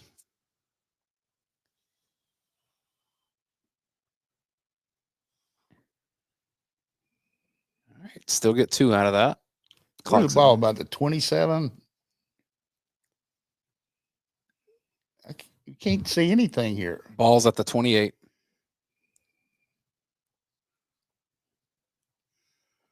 We're doing the take what they did to us last year in the second quarter. They just don't get any possession. They didn't make a first down this quarter, did they? Georgia has all 3 timeouts here. Minute to go. 2nd and 8. Screen out here.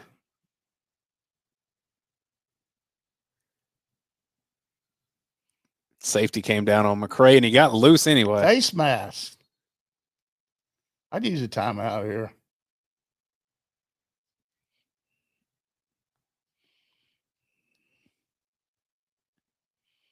I mean, we got 3 timeouts. What are we waiting on? 3rd and 4. 30 seconds left. You got to keep quarterback one time today.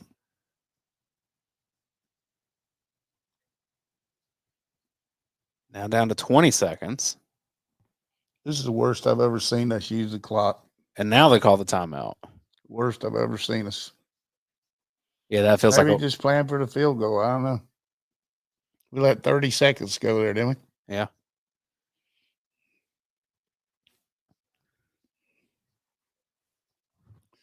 But you're making sure they're not going to get the ball. Chad agrees. Not happy with that clock management. But, yeah, I mean, maybe that's the idea of be conservative and don't let them touch it. Make sure you control into the half here. But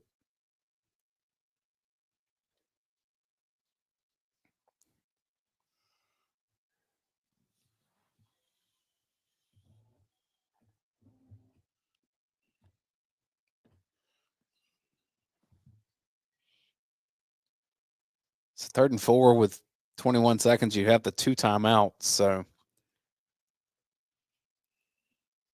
3-4 plays maximum. Yeah, but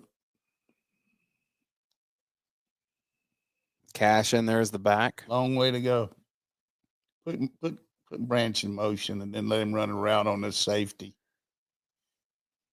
Good protection, Cash. Holding.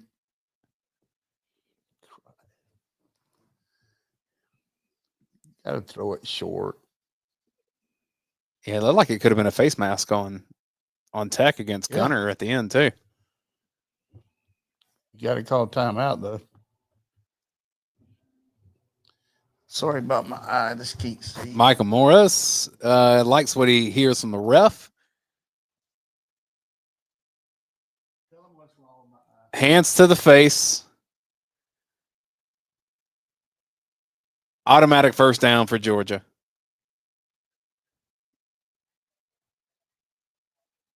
So that's against Cash. At the end of it, I thought it could have been a face mask against Gunner as well.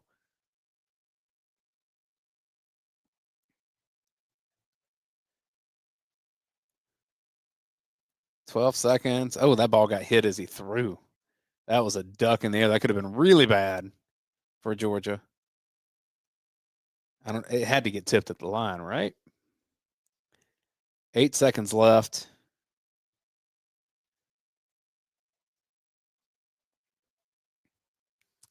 Ball's tipped at the line, coach, and incomplete pass. Time left, do we? 8 seconds left. It was hands to the face against Cash on that block. Yeah, I mean, if we'd have called some timeouts earlier. And now Georgia calls it second timeout. So at this point, you're pretty much taking one shot to the end zone and then kicking the field goal.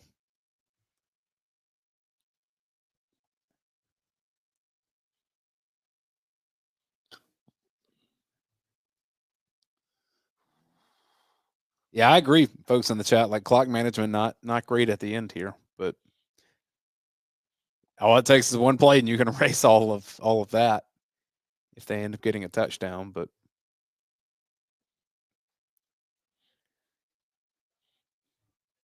regardless, after that first quarter, Georgia has rebounded and now has 181 yards to Tech's 79. And even the pace of play that we were talking about, time of possession, Georgia leads that by about 4 minutes. Total plays, Georgia's run 36 plays, Tech's run 20. So in some ways, Georgia is beating Tech at its own game right now. Trying to extend that here. 2nd and 10, 8 seconds. Cash Jones, the back. Throw the catch over the middle. He just throws it away.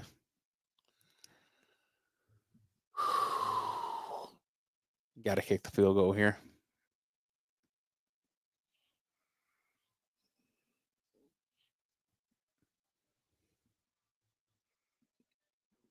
Good way to. Good time to fake them. I mean, we saw the onside against Texas, so. He's not going to fake this. No. Take a 10-point lead. Now Tech's going to ice them. Do you believe in icing the kicker? Yeah, if you got to call it. I mean, can't take the timeout with you, they say, right? We took ours with us. We missed about 2 or 3 plays not calling timeout, didn't you think? I agree.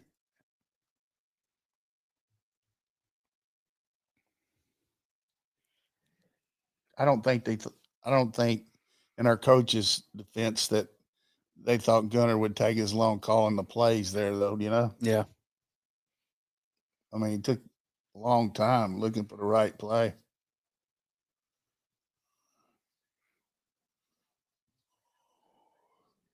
Yeah, the chat agrees on our assessment of that clock management. But look, if Georgia comes out and scores a touchdown in the second half, you go up 20-3. I think you feel probably pretty good about that. Kick is up and good. So Georgia, there's a second left on the clock. I thought they were going to let that run down.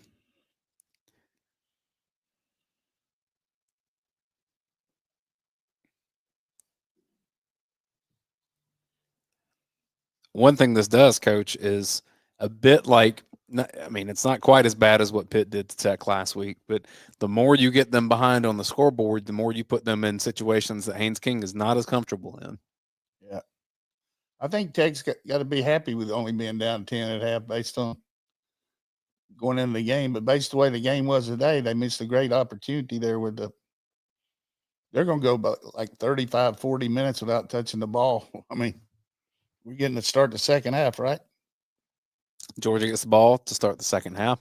They're about to take a halftime break. I'll go ahead and tell you that when they take one, we will as well. I will bring up the stat sheet so you can glance over that, and then you can leave this stream active, leave it open, or if you need to click off and rejoin, it'll be there for you for the second half of the UGASports Watch Along Show. They do kick it deep, so Tech will get to come out and presumptively kneel it one time. Maybe they do a running play. I think most teams at this point kneel it out from here.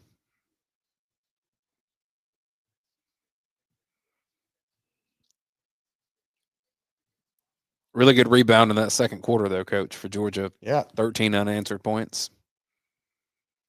So we can all agree that the clock management was not great, but overall, second quarter, massive win for Georgia.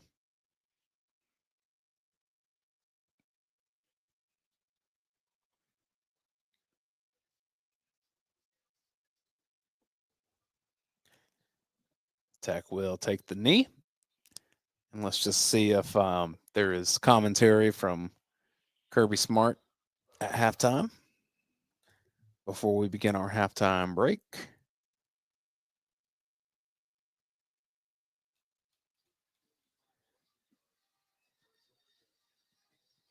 Redcoat Band getting some love. Katie George with Kirby Smart.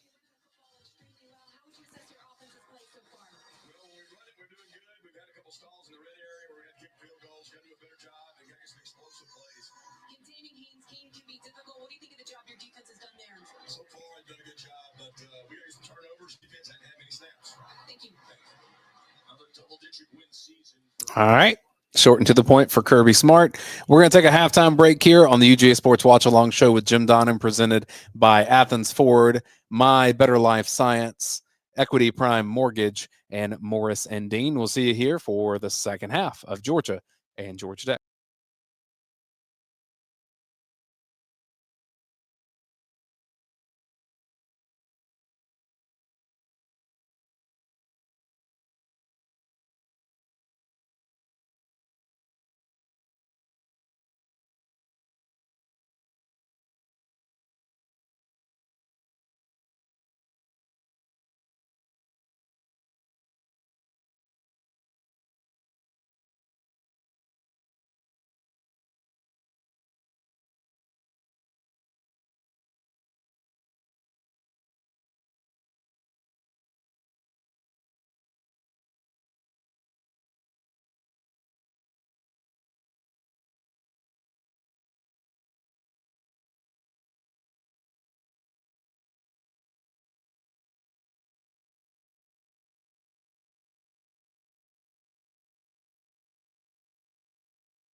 2nd and 14.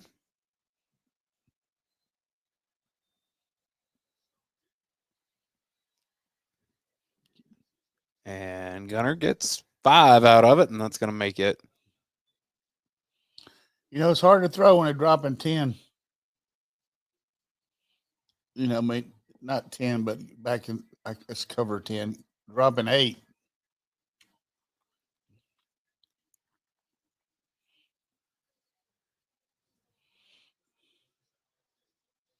Hate that for that kid.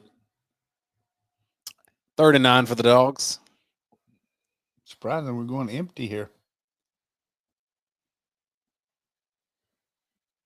You got him. PI? Not going to be called. They may say uncatchable.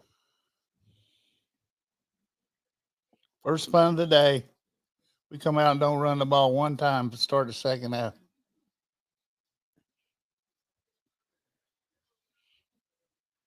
That should probably be a PI there with the tug on the jersey.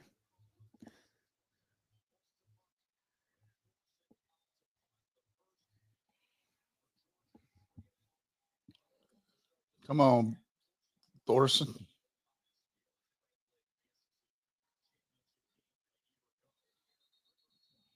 Who's 47?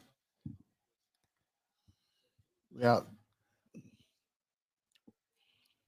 That's kind of bullshit stuff that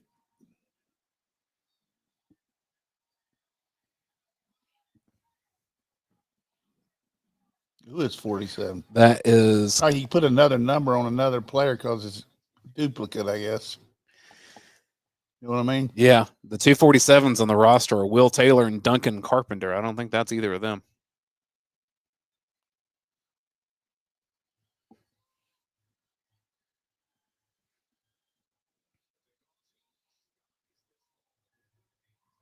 Chat's saying that that's KJ Bolden that threw on the 47.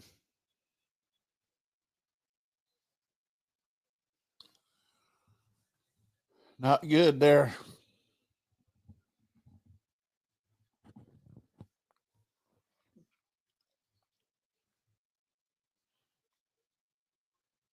Just get this game over with and stay healthy.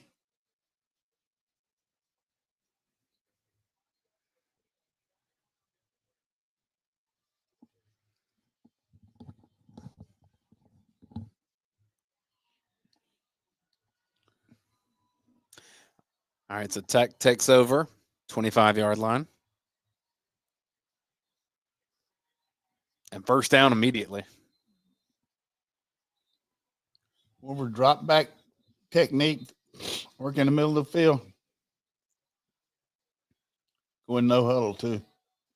We're probably going to miss the play.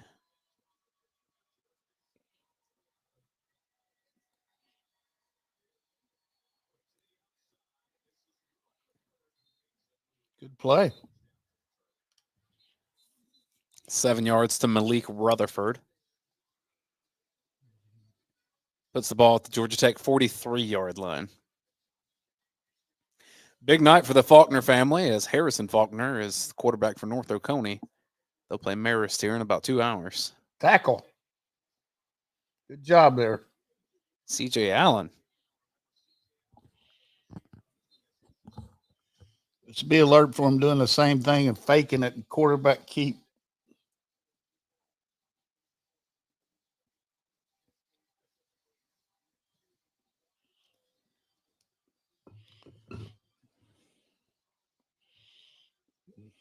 This would really make my mouth water if we could stop them here. It's going to be hard, though. Quarterback run. Fake the pitch, reverse. And they got it.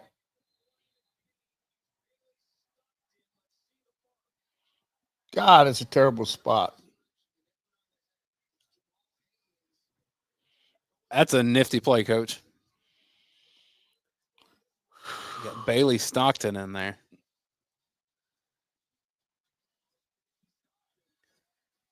I think I would challenge that spot.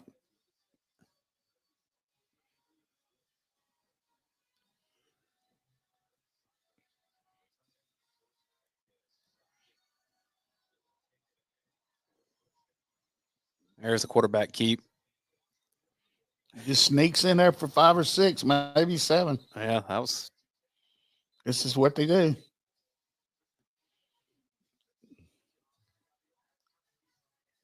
See, all of a sudden, if they limit the possessions, having that first drive of the third quarter really hurts Georgia.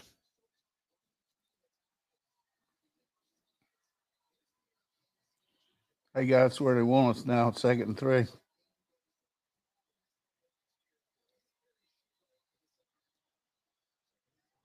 And run on the edge. Good play there by Williams. It's hard to stop more than 3 yards. They've had 3 really good plays on first down so far.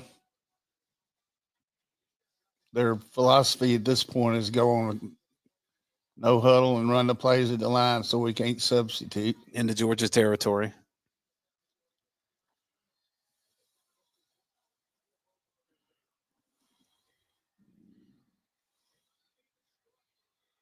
What a pick. Ellis Robinson. Number 4 on the year for Big E. Wow. He's going to get those pads on now. I mean, that's the ball skills that we've known. Whoa.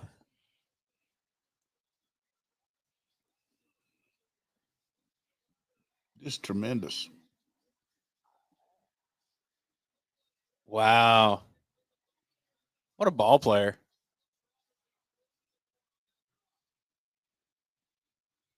I was thinking when he went back to throw, Coach, if they want to throw it deep on first down, let them.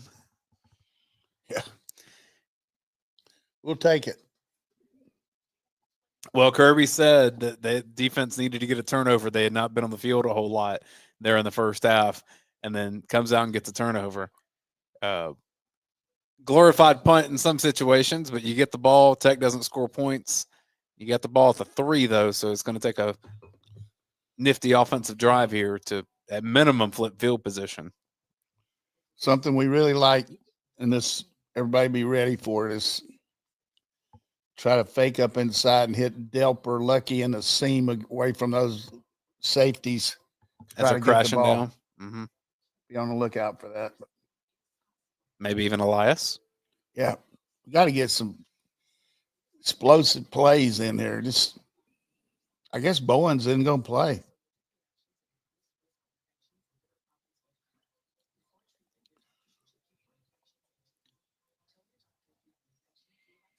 Do you remember, I think it was Malachi Starks that had an interception where he was against Oregon?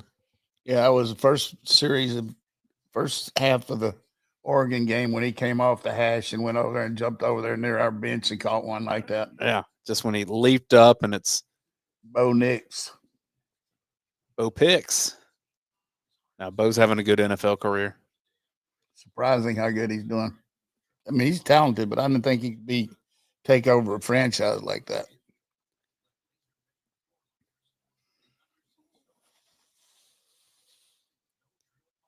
I mean, Tech had some momentum there, and so to make that defensive play one-on-one, and, I mean, we should acknowledge that's been a weakness for Georgia this year. One-on-one situations down the field, either with penalties or giving up big plays. Yeah. Well, both teams tonight have done something they don't do, is intercept passes. Tech's had very few interceptions this year, and of course, Ellis Robinson, that's his 4th. That's pretty impressive. Especially for a guy that lost his job mid-year. I mean, it's a rotation thing now, I know, but DeMello Jones has played in a way to command some playing time there.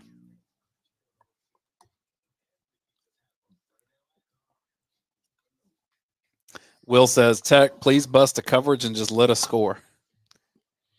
Yeah, I'd like to get a little breathing room here.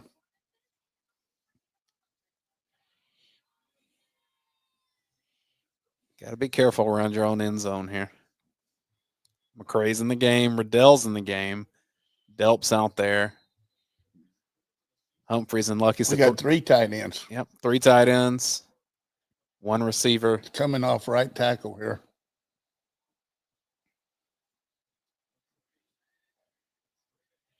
They can't hold up right there. Run it again.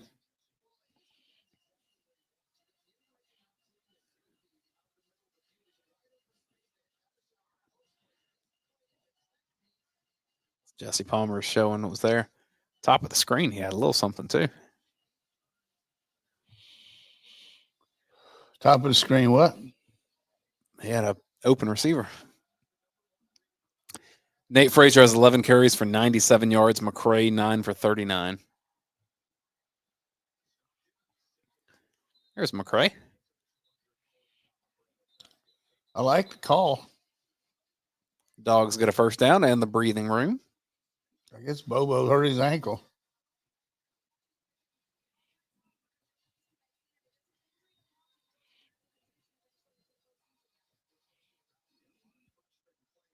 That's a guy you want healthy for a playoff situation.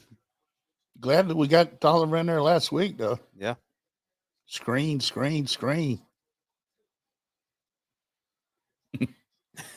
Look at you. Look at you. I mean, we'll take that all day. They got to tackle that guy. That's 5 yards.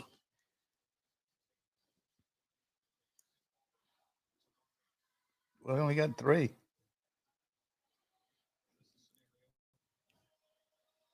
$42 yards passing for Gunnar Stockton so far.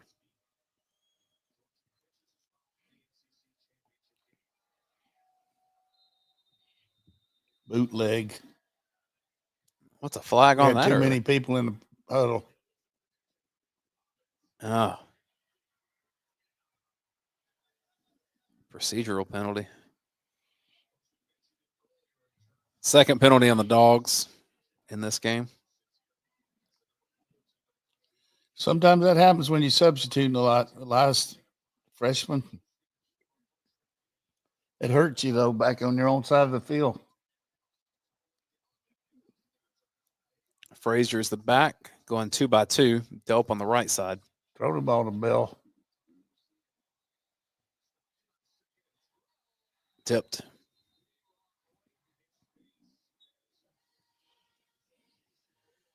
So now 3rd and 12. Punt.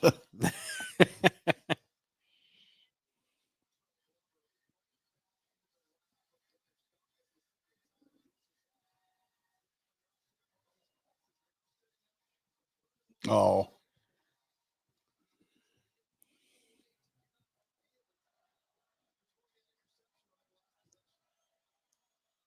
It's going to be Dylan Bell. All right, they're blowing the whistle. There's another flag. Is this a false start?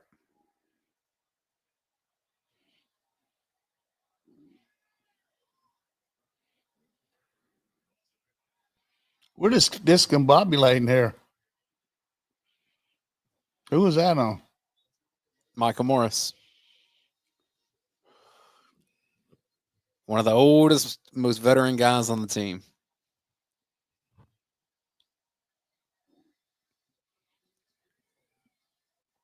Run the ball here. Run the ball and punt it.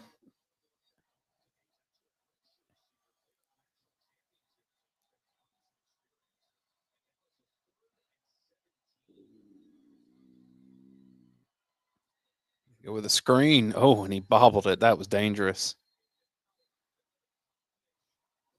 I like the screen, but not much protection. Gave it to Dylan Bell. I wonder where that forward progress is going to be. That was terrible. 2nd and 7, we get a motion penalty. I mean, an illegal substitution and an illegal motion. And, I mean, you just stopped yourself. See, Bobo would have got that guy. Yeah. 4th and 20. Thorson punting from his own end zone. Come on, Thunderfoot. Oof. That was very close to being touched. Into Tech territory. That's about all you can ask for there. Jeez.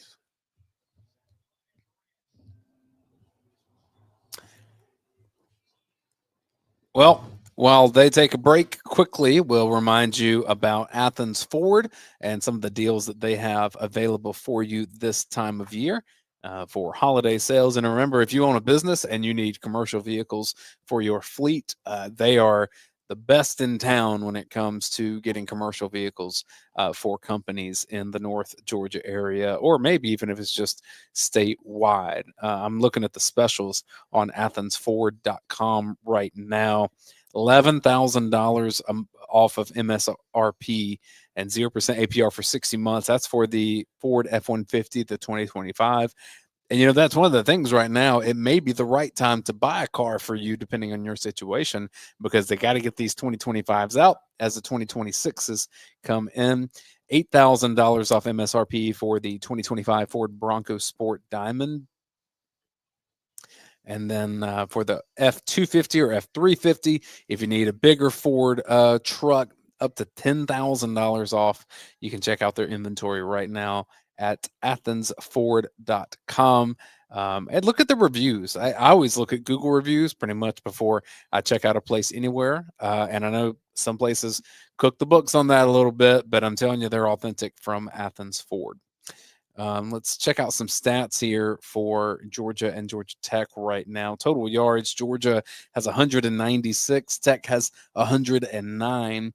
Georgia only 39 passing yards through 2.5 quarters in this game. And you would suspect if Georgia maintains a fourth quarter lead, there'll be a little bit of death march happening here, to where this will probably be Gunnar Stockton's worst statistical game of the year, which will not matter as long as you get the win in the game here. Georgia with 157 total yards, Nate Frazier with 97 of those. But now it's going to be about Georgia's defense, as the offense in the second half, coach, just has been ineffective. Sure has. You stopped yourself, though. I mean, really good march off the goal line, and then you got 2nd and 7, and all of a sudden you end up with 4th and 20, 2 5-yard penalties and a lost yardage play. I mean, and give Tech credit. I mean, they're down. They're selling the ranch. They're taking some chances, and we get a chance to hit them, and then the lineman blocks the ball at the line of scrimmage. So I think you got to move him. Have you ever sold a ranch? No, but that's what I'm.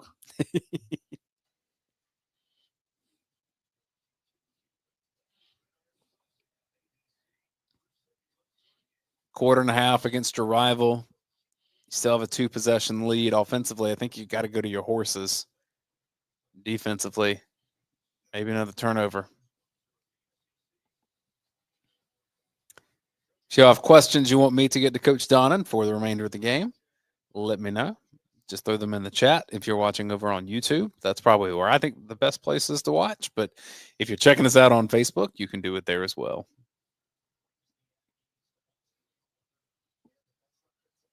Tech takes over at its own 48-yard line. Uh-oh. And they break one. That probably could have been worse. Part of the area where we're the weakest is edge.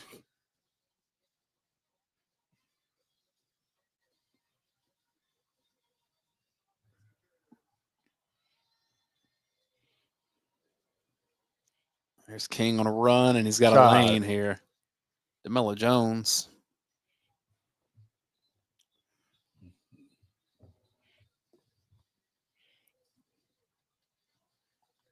Up for grabs right now, boys. After the interception, coach, I doubt Tech is willing to throw the ball downfield very much right now.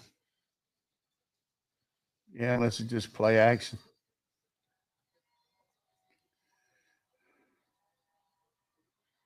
Need lost yardage play here.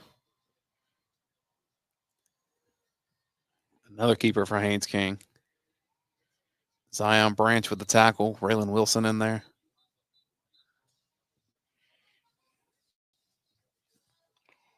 That's 6 carries now for King, 33 yards. That's the thing. Tech has 3 points, and Haynes King is responsible for 110 yards passing and running. You would have taken that beginning of the game.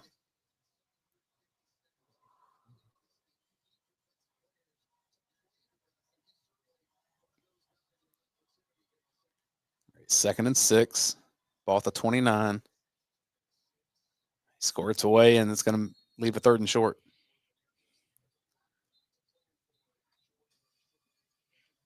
Hey, holding.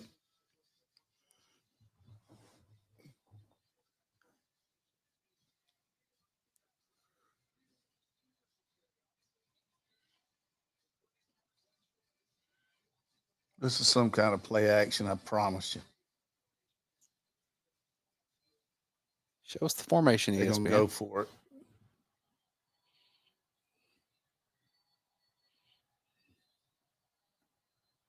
There you go. They faked the pitch. We've been talking about that play. They finally ran it. We were ready for it. Quintavious Johnson in the backfield to make the tackle. I think he kicks the field goal here. What would you do? I would. You make it 2-1 score.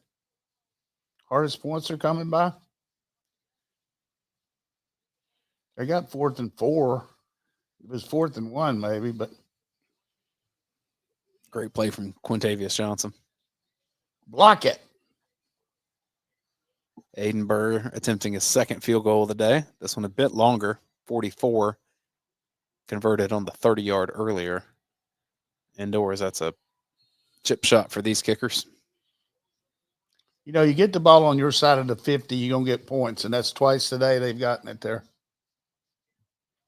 I think you have to be impressed with Georgia's defense to hold them to that. Exactly. Just the point is we got to flip the ball a little better on the field position.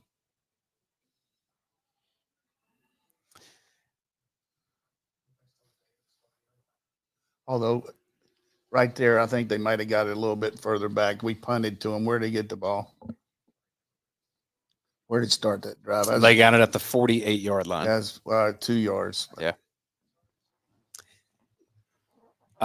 As you're doing your holiday shopping, I am not necessarily suggesting that an allergy kit from My Better Life Science is a great Christmas gift. But what I'm telling you is that for the people that you love, this is a good thing to help them know what's going to keep them healthy if they are dealing with any kind of sickness or if they're traveling soon. And that could be an allergy test for you or one for your pet. They can find out what triggers happen. So you get this pack in the mail, and then you get results 48 hours after you get the sample back to them. So 2-day shipping on the kit. Everything is approved by physicians. You can read more about it at mybls.com.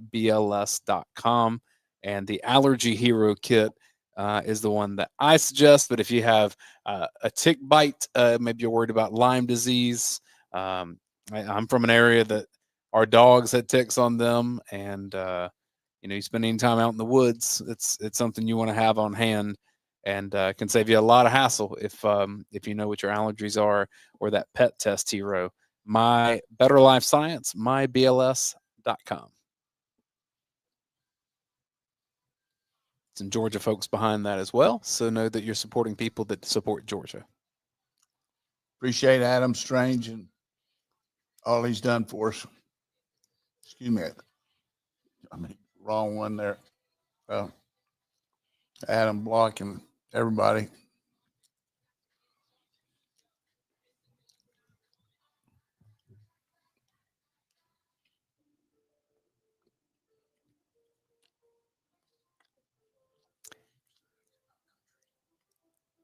All right, so that was a 6-play, 27-yard drive for Tech to score the field goal. Dogs lead 13-6. I mean, Tech coach only has 59 rushing yards. So if anything, Tech's defense is keeping them in this game. And I did not expect a defensive battle here, y'all. Nope. It's what happens a lot of times. You make a defense mad all week, reading everything.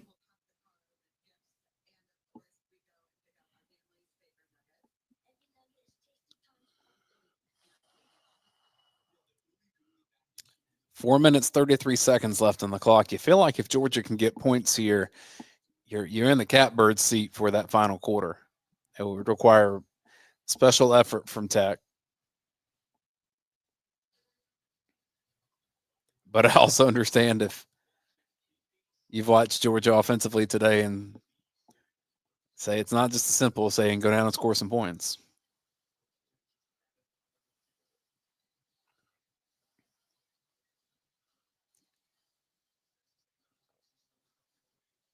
.433 is left. That's the clock as we see it on the screen in front of us. And that will sail into the end zone for a touchback.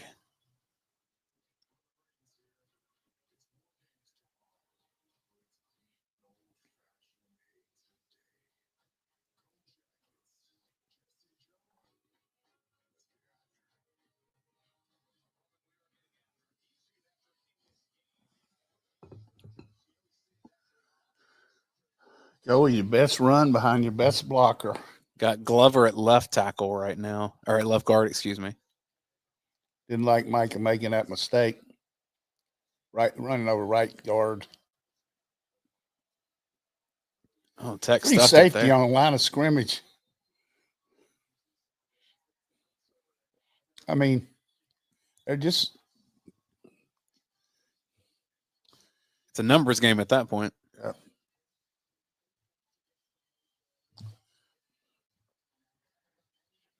They say Georgia gained a yard. I don't even know if they got that much. Somebody got to make a play here and turn this game around. 1 first down, the second half. Gunner with the keeper. I like it. Gain 5.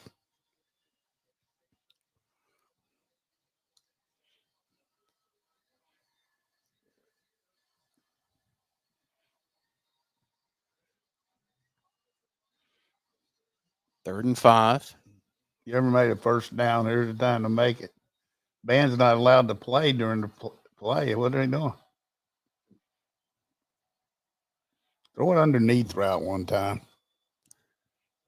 It's a straight up run. Oh, and he got tripped Oh, up. boy. I think it'll be just short of the line.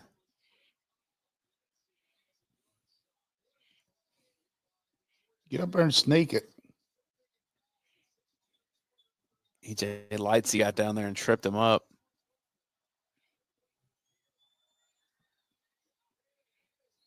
Cass Jones with the carry. I'm surprised that's a personnel decision, but it works out.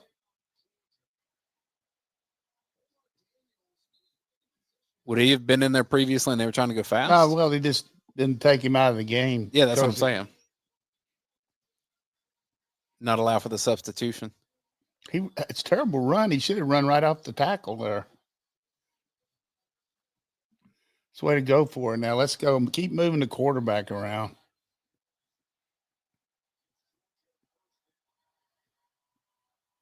Did Tech call timeout? Are they trying to? They're going to review to see if he got it.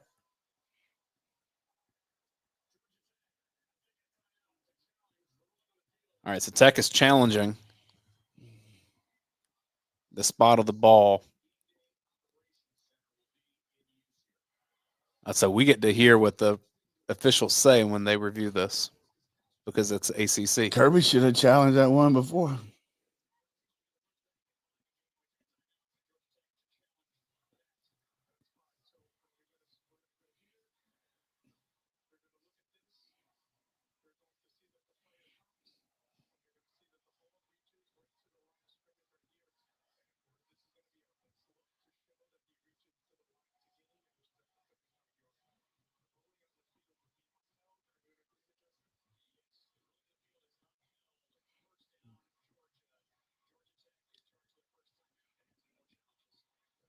All right, so that's going to go in Georgia's favor. Tech loses a timeout.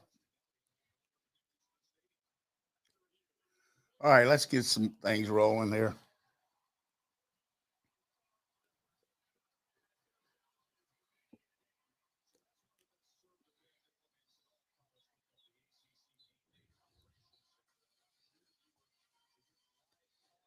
I mean, I get why Brent Key wanted to challenge it. That could be a game-changing situation. Yeah, you're worth it. If you're right.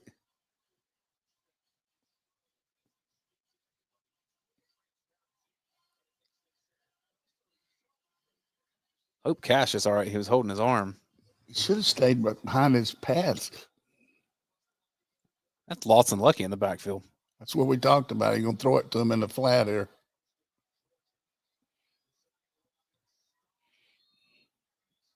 Stockton gets 1.5 yards. We're giving him some Haynes Keen stuff here. Yeah. That's like 3 out of the last 4 plays he's run the ball.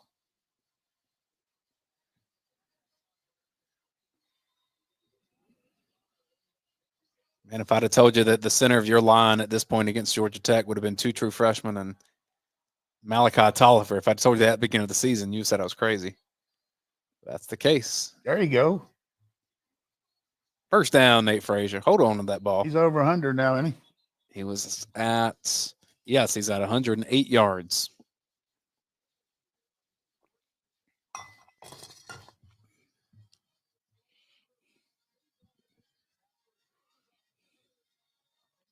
Keep that near your body, Nate. Put Peanut in there. Let him run one. I wish Josh McCray would.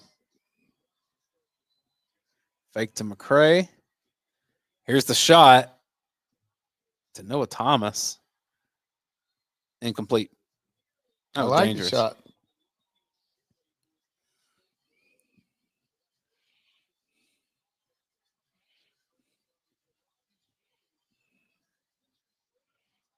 I wonder if we had anybody short there. Good coverage by Tech. I almost intercepted.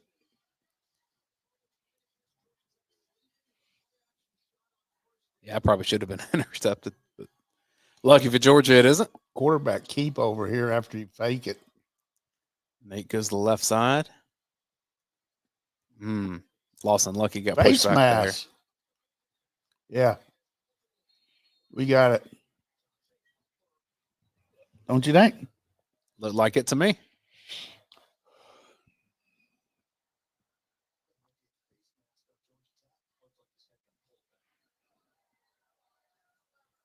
It's going to be the second. I mean, they had the hands to the face and cash earlier, gave Georgia some momentum.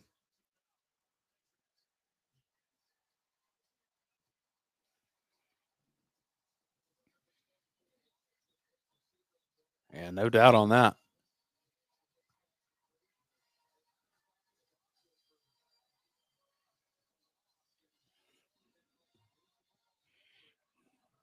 I think right now, just line up and hammer the ball. That wasn't bullshit, Coach. He grabbed his face mask.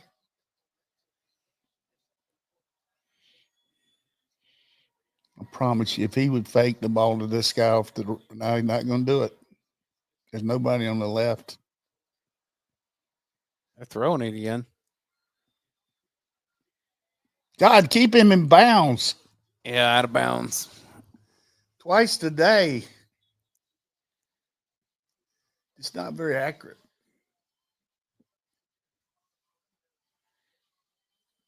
Too much widening by him, though. Too much of a split.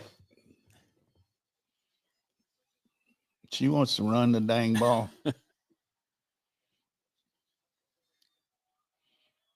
She's probably going to get a wish here.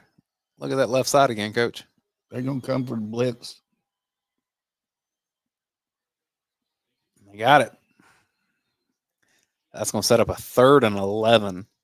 But Georgia can take this to the 4th quarter and do it then. Nate Frazier gets up limping a little bit. This is where he'd like to get up there and try to draw him off sides. That's what we'll do. And not snap the ball.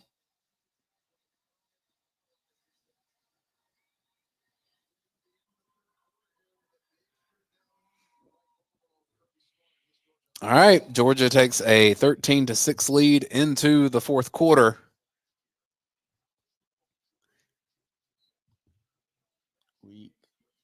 And if Jeff Dean from Morrison Dean is at the stadium right now, he's probably on pins and needles like all of you because he's a big-time Georgia fan. If you have any lawyer needs, injury attorney, any representation that you need, Morrison Dean in North Georgia. They're in the Dalton area, family owned. You're going to you'll talk to the people whose name is on the business. Check them out, morrisondean.com. Coach, I got to be honest, I didn't think coming into this game that this would be as tight as this has been. And a lot of it's just Georgia in the passing game has been much less efficient than we've seen for majority part of the season. And they're taking just enough chances to make some stops on defense that makes, they really are doing a good job just getting enough stops to make it hard on their offense. Gunnar Stockton, 8 completions out of 18 attempts, 39 yards, 1 touchdown, 1 interception. Georgia with 178 total rushing yards. 107 of that is Nate Frazier. Josh McCray with 9 carries for 39 yards. And that's pretty much been Georgia's offense is Nate Frazier and then Josh McCray on some spellback situations. That and then Gunnar Stockton keeping the ball. He does have 35 rushing yards himself.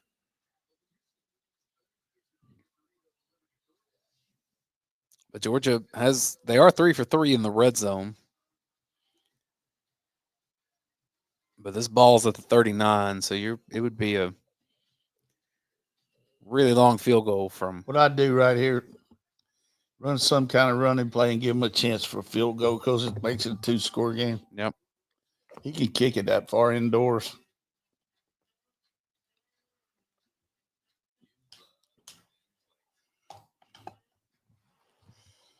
It would be a harder kick at Bobby Dodd Stadium, so taking the money may. I would just eliminate throwing the out. ball on first down the rest of the game. Just run the ball on first down because if you throw it on first down and then don't make it, then second down they're playing to run because they know we're running it. That's where they made the tackle there. Well, and you can still, even if you don't run between the tackle, you can do some sweeps and things, maybe to get Branch the ball.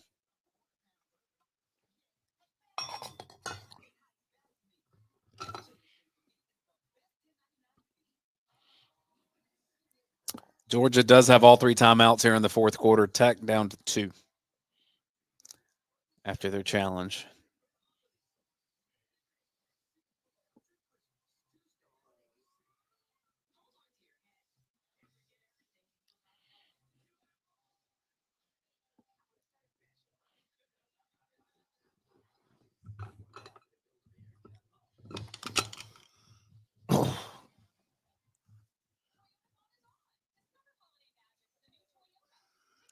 So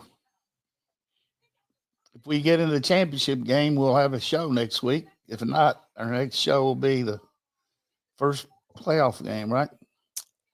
Unless Georgia were to get a bye, and then it'd be Georgia's first playoff game, but it may not necessarily be the first round because there is a scenario where Georgia skips out on the SEC championship and it's still a top 4 team. If we win this game today, we are definitely in the top 4. Here's a Kirby Smart interview.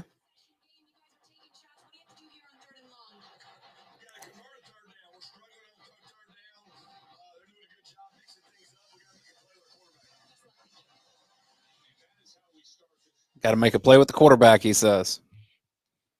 So, what y'all are feeling in the chat, the head coach feels it too. We're unbalanced line over here. Going to go one-on-one. They're going to run kind of what you're saying, Coach. Maybe get.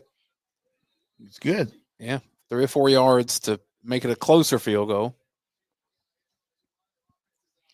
I like it.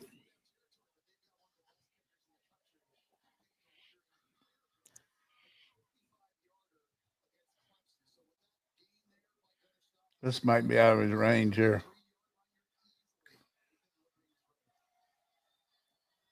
Was it going to be 52 yards?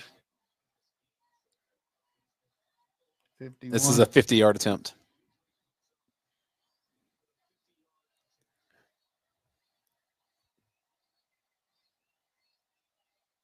Inside, he should be fine from here.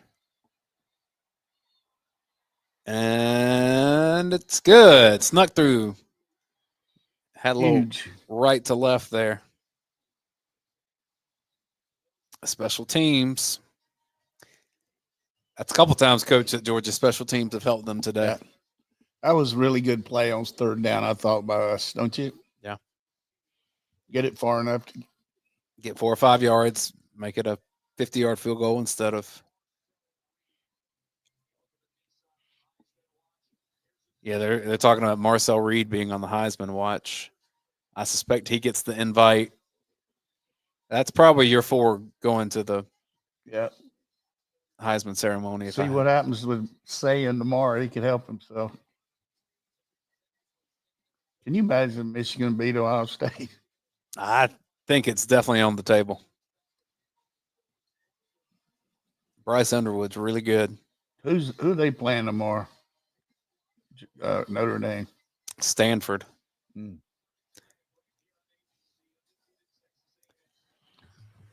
Let's don't give them anything explosive here. All right, kickoff with 14-10 left. Tech down by 2 possessions.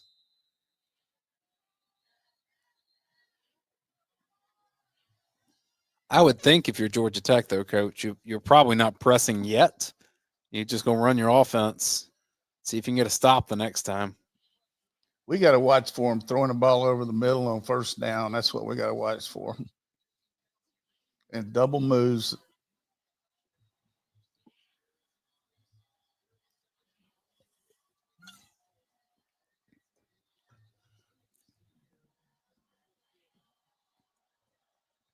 Oh, penalty.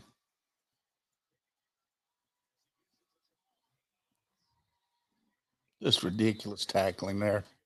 That was a penalty on them for motion, wasn't it? Or they just got an early snap?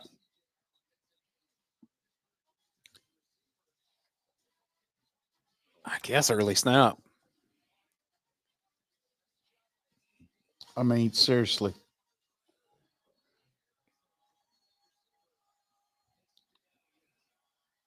Another one.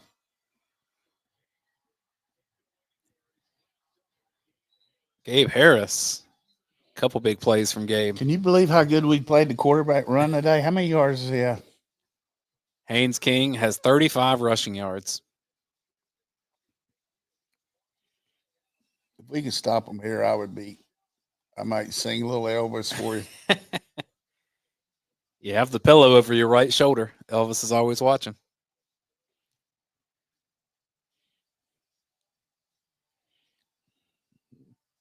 They can punt and run it back for a touchdown. Sprint left, and he's wide Why open. don't you just give him about 18 yards there, Everett, like you always do? Smart by Buster. He knows our defense. Look at the corner here. They picked the shit out of him. Yep. My fault on you, Everett. They picked you.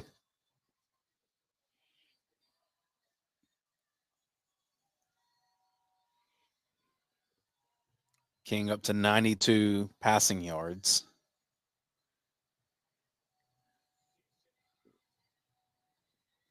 He's just reading that. You know what I mean? Yep. We're getting our end up the field on this sweep.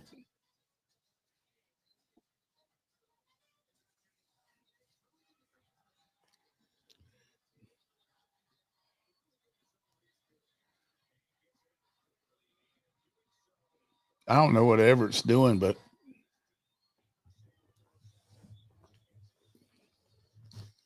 they got us on the whistle now. By that, they're just blowing anything they want. Isaiah Canyon with that catch, 18 yards. Up to the Georgia 39. Like I said, 3rd and 5, I would sing Elvis, but we didn't do anything.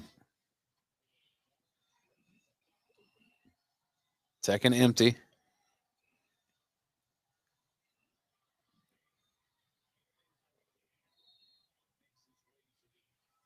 You got to get out there faster.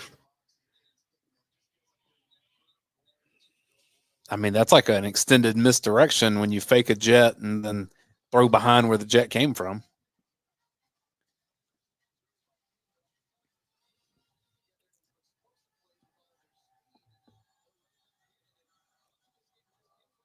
Play action. Tackle.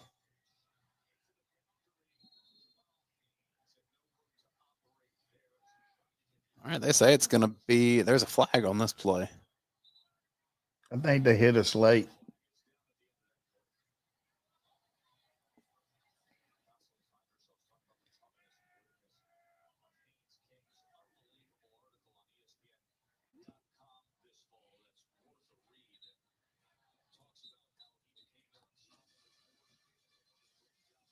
I hope that's after the play. It's personal foul on Tech. There you go, Coach. I'm on it. I see some things.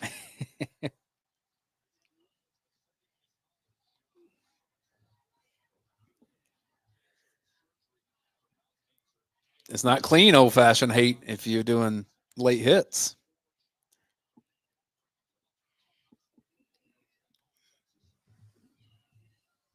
Third and 17 or what is it? 3rd and 17. You got to think they're going to try to throw it over the middle again.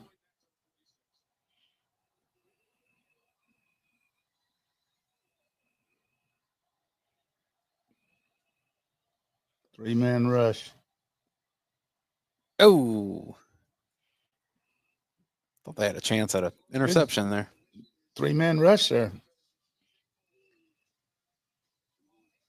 Penalties are killer.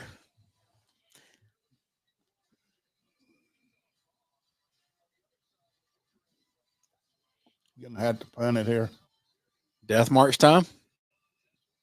Yeah, we're just going to put this thing in overdrive here. Good job defense there. Yeah, you don't care about Gunnar Stockton's stat line or anything. You want to get out of here. Oh, he was all there. That was an engineering play. You didn't get the slide rule up. The angle of the dangle. So much for Rec Tech. Hey, Georgia has an engineering school these days. That's all right, but this guy told me when I was recruiting him, I said, he said he wanted to be an engineer. I said, really? He said, yeah, I like to drive trains. I want to drive a train. Same night, I took this guy out to eat, and I said, would you like a shrimp cocktail? And he said, Coach, I don't drink. That's terrible. But, you know, there was a day when we were over here and we got this, you know how you get this questionnaire from other teams? And, I mean, we send out questionnaires and he fill them out and they send them back in these envelopes, and everybody's got envelopes. Sometimes you get mixed up and they'll send back the envelope to us with other teams' questionnaire. And so there's one for Tech, and this guy had things filled in and said, so-and-so name. He said, church preference, red brick. He says, what do you run the 40 in? Shorts, jock, and his shoes.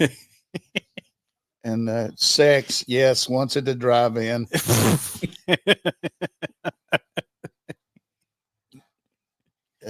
Where were you born? Mommy's tummy. I mean, all of that can be true. Yeah. And let's see. Race, he's put 440. Likes the 440.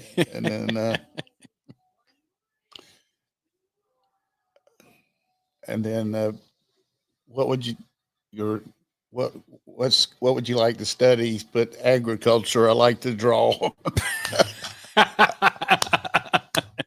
So that was a good one.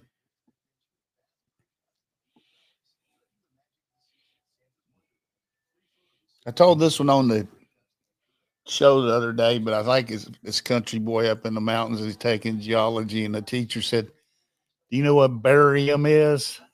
And he said, yeah, that's what you do when you kill them. Bury him. You bury them. That's what Georgia needs to do to Tech right now. Bury him. Other one was, lady was having her 25th anniversary, and she said, honey, I'd like for you to take me on a trip. He said, where you take me? He said, I'm going to take you to Paris. So that'd be great. And she said, how about the 50th? He said, I'll come back and pick you up. Just trying to get a little levity in here while we put this game to sleep, sports fans. But I feel a little bit better if we were going to, like you said, the death march here. This is where I thought 3 would be in the game, but they got 2. He's going to run off tackle and try to break it outside, which he ridiculous won't do. Come off left tackle over here. He's just too slow hitting the hole. That was a safety making a tackle. I don't think 51. Lightsy. Watch 51. I don't think he gets where he needs to here.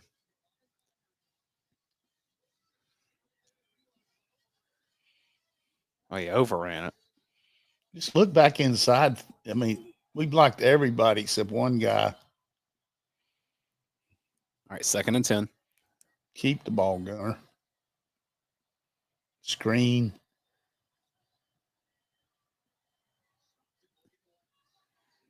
Good catch, Dylan Bell.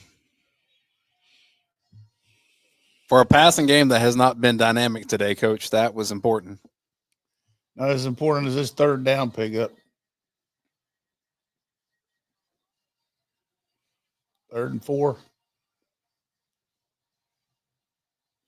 Probably going to be quarterback sweep again.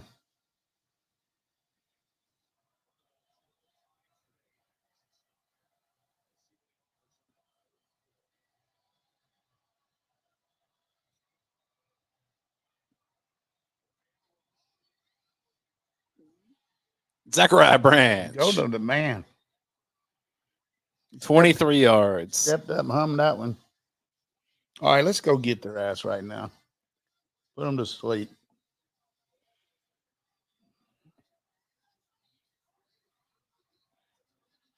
Good catch.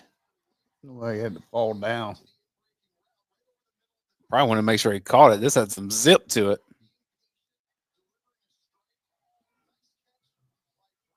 Take him out. He's doing too good. I think someone's injured. Yeah, it's an injury timeout. He ran off the field, but they were already going to their timeout. We'll get one more eye drop there. 8:56 left here. Thank you to Athens Ford and Morrison Dean, My Better Life Science, and Equity Prime Mortgage. They make this watch along show happen. We have a lot of equipment that we've brought into our Athens-based studio here, and it's just important that you support the people who support us, and that's the best way to do that. That pass has to be encouraging based on what we've seen from Gunnar Stockton in this game. And look, he's still 10 of 20 for 68 yards, but when you had to have it, and that's what we've seen some from Gunnar Stockton this year, is clutch situations. Yeah, and so this is yeah, Gunnar throws some darts, not many layered throws. He can do layered throws too. Usually he does it better on the run. So how y'all feeling in the chat? You think this is a little relieved? Yeah, if George ever hits Branch in motion, touchdown every time. He's been George's best playmaker all year long, that's for sure.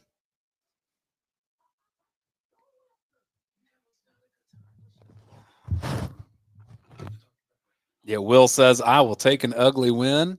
My understanding is that a win over Tech is not an ugly win.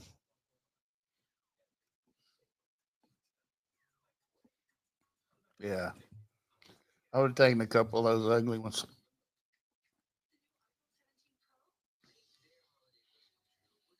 All right. Georgia fans are confident here in the chat. Some folks are wanting to know where tight ends have been all game. And, you know, Coach, you said from the first quarter, Tech's been very aggressive, crashing down some safeties, getting the linebackers down there. And that doesn't give you a whole lot of time to find tight ends either down the field or, you know, tight end's not going to be as fast as a receiver and getting in and out of a route.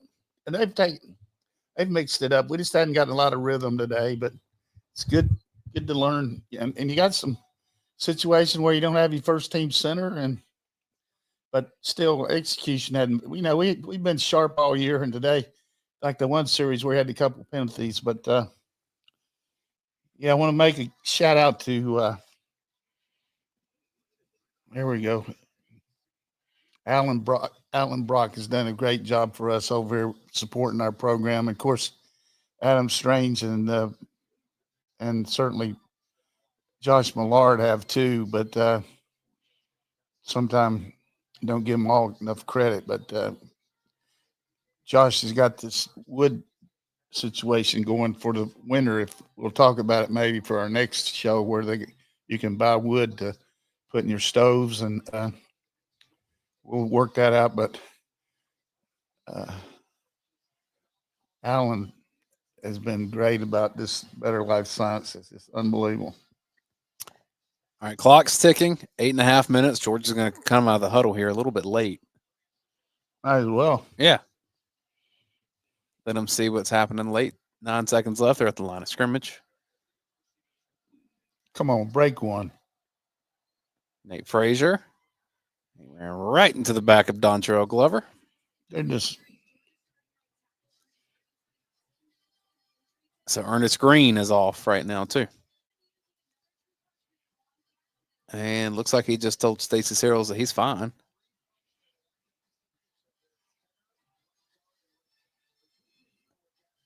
I think that's his brother there, Jake Bobo, quarterback over at Sanford, sitting beside. Sprint out and hit this boy.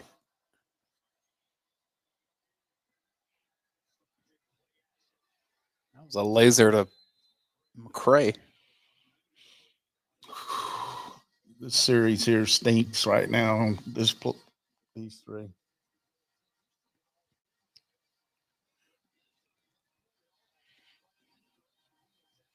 Talking about Lightsey. 3rd and 8. Quarterback draw.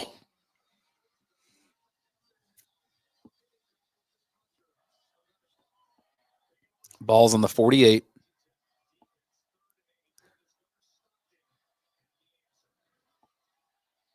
Gunner gets sacked. Shit, you got to move the quarterback. We can't protect like that. What a series. Right up the gut, too, with that. Drew Bobo's absence has been felt. Let's see if that's right at center. That's gassed him. Yeah, poor protection there. Let's get a good pun here. Still have a 2-score lead.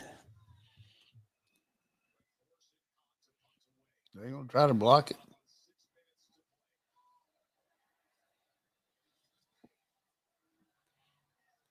There's your Thunderfoot, coach.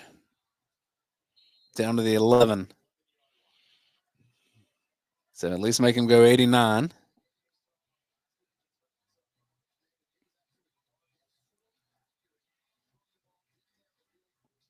Regardless of what happens here with Georgia and Tech, which right now it's in Georgia's favor with a 10-point lead and 6 minutes to go, we may find out that Arch Manning has helped Georgia be in the SEC championship. 9 games after this.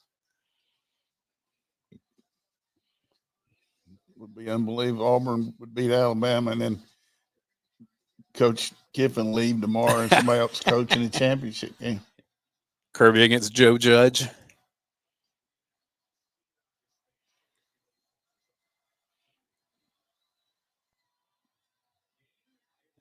Wow, you got a tackle. Brett Seether again. He's caught more passes than the Georgia tight ends combined. He was second team, third team for us. He has 2 catches for 49 yards. Georgia only has 4 receivers that have caught a ball. And 2 of those are, how many yards we got? About 75? They have 70 passing yards.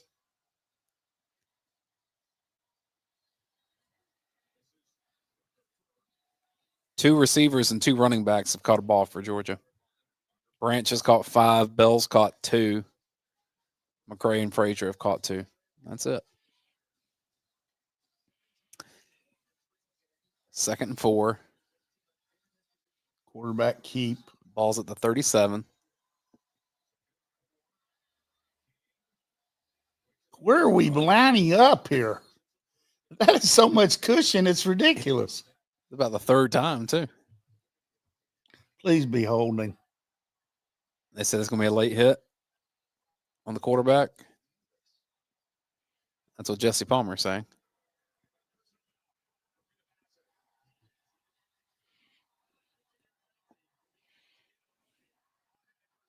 It's going to be a down to the wire game.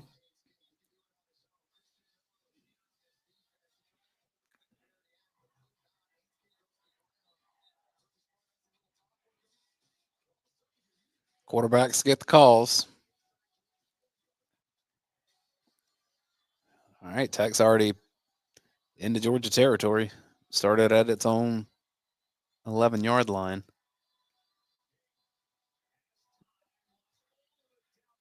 And he's going to get a PI there. Aguero.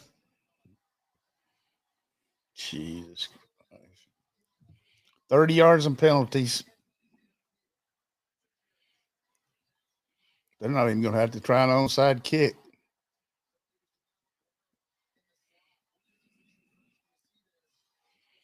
I doubt he catches that ball anyway.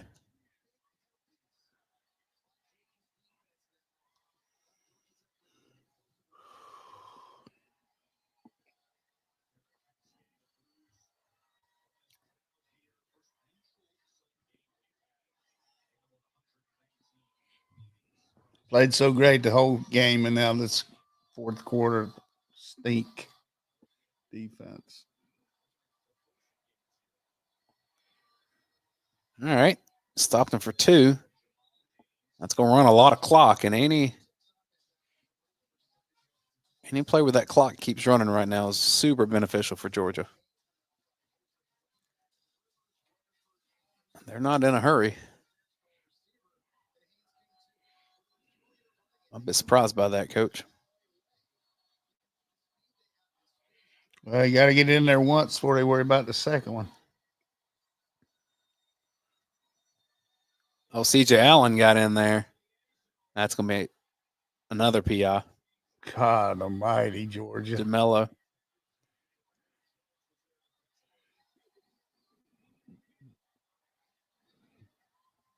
Play man coverage and get 3 penalties. Oh, no foul, because Uncatchable. yep.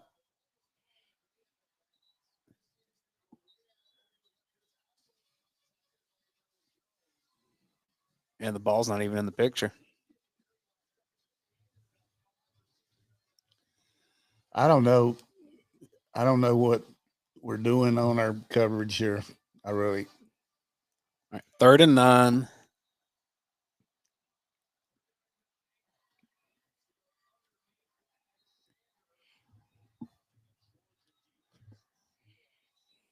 All right, so now at 4 minutes. Kick a field goal and then go onside kick or what? I mean, They're going to kick a field goal. yeah, I'd kick the field goal. It's a 41-yard attempt. I mean, if it was not 4th and 10, maybe I'd They go got 2 for it. timeouts left.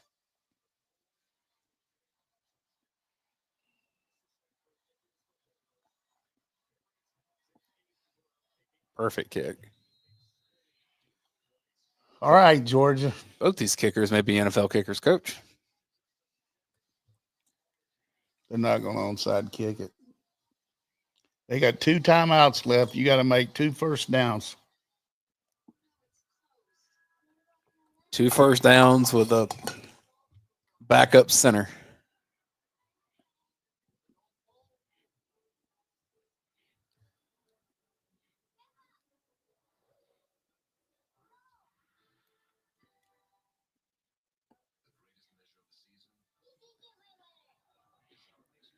Would you ever have thought of earlier that this game would have 1 touchdown? Mm-mm.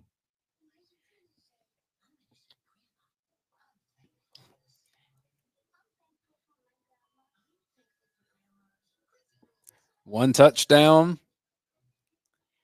and 6 field goals.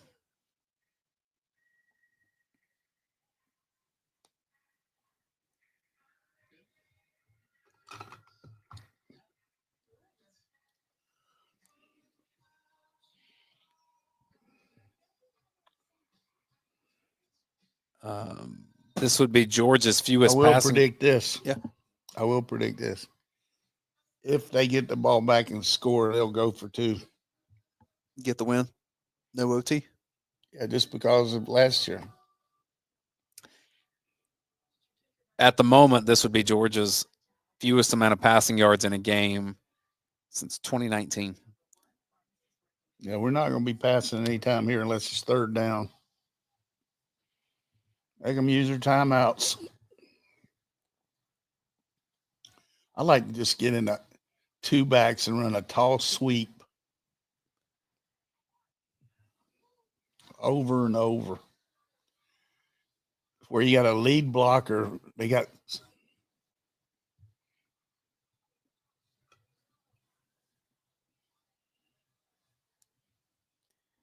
Nate Frazier's had the ball on 15 carries for 108 yards. Josh McCray, 10 carries for 39 yards. Gunnar Stockton has 13 attempts for 32 yards. But Tech does have 2 sacks, so that's not sack adjusted.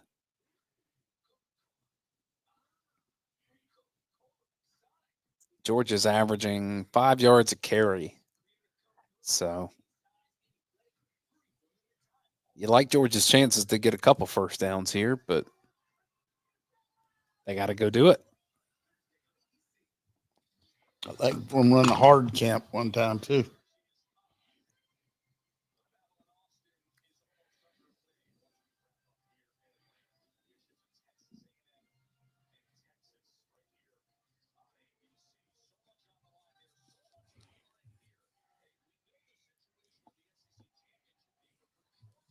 He's setting up in case he did try to onside kick.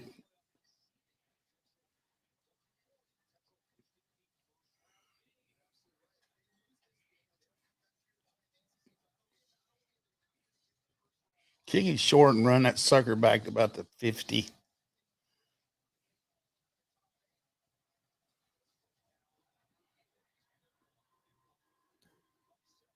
All right. Touch back.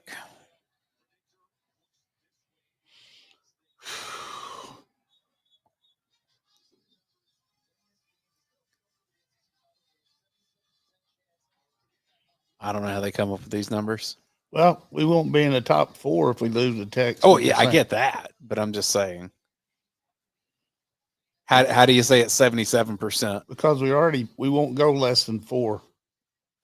Well, then shouldn't it be 100%? I guess they're just being careful.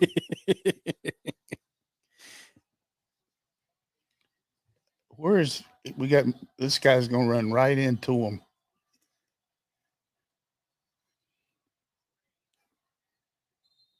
I don't understand where Evans, what we're doing with Frazier. They didn't use a timeout.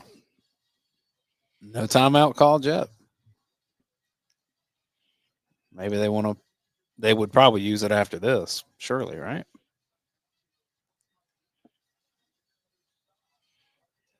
Nate Frazier.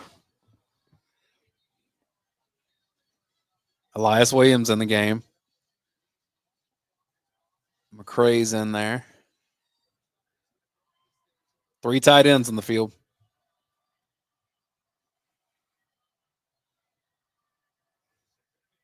Keep running. Stockton said, go block him. They'll probably call timeout here. Jason in the chat does have a point, coach, that Nate Frazier was limping a little bit earlier. So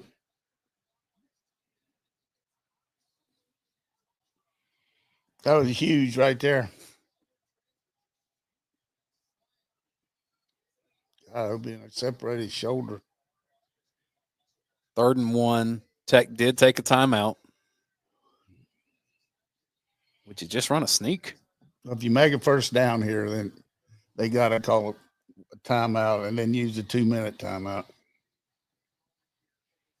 See John Lilly out there. And got to get but an inch. Would you sneak it?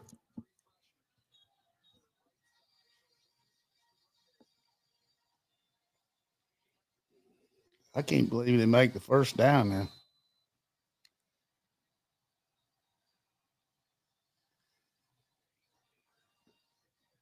Georgia's best defense is to keep Haynes King over there.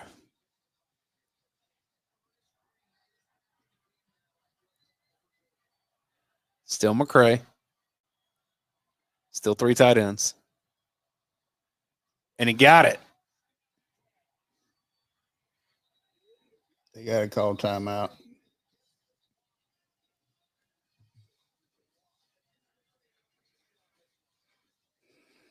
Got that first down in the transfer portal back in the offseason.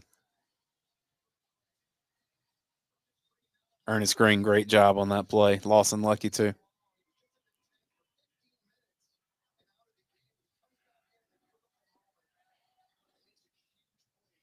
get 5 yards on this play. I'd like to see him just fake it. Did they not call the timeout? Because the clock's running. I guess they didn't. So they're going to take it to the 2. Yeah. I wonder if they had stopped it for spotting the ball or something. They can't stop it one more time. I was just saying why the clock wasn't running immediately. I guess they must have thought. The officials may have been spotting the ball or doing something. That's a great call on 2nd down by Bobo.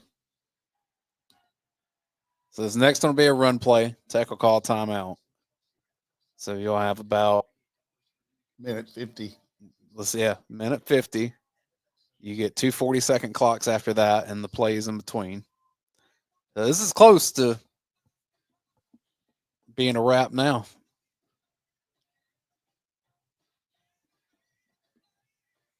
They could get the ball back with 20 seconds to go.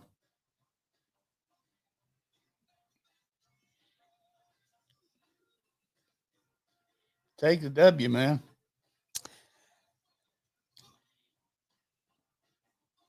If you are planning on joining the post-game overreaction show, that will not be happening tonight. I think there's a good chance that there'll be a show that you can call into tomorrow. So watch the Texas game and pull for Texas. I mean, I'm even going to be pulling for them, which is oh boy, that's got to make your skin crawl. Dayne, you did a good job today. You had to do all the technical and commercials and put up with me, and you had some really some analysis there. We might have to tell Radi stay over there. You have to pull for Texas and Auburn. You don't have to pull for Oklahoma State. Yeah, Oklahoma State are that guy from North Texas. What did North Texas win tonight? They were winning big last I saw. 38 to something. Yeah, what's the score? Let me pull up the score on that right now.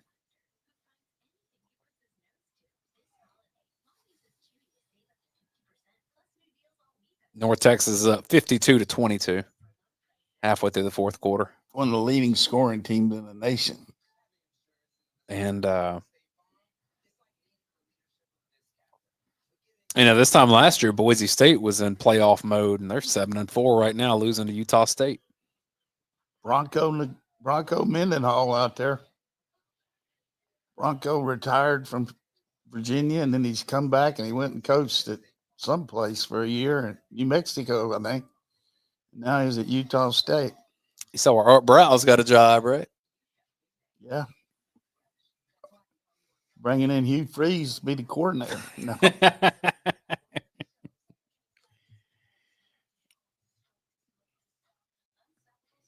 Thing you got to do here is wrap the ball up here. Don't try to be funky with it. Well, I think it was almost a certainty anyway, but this would clinch Georgia's entry into the college football playoff regardless of what happens in the SEC from this point, just like Ole Miss will be in the college football playoff.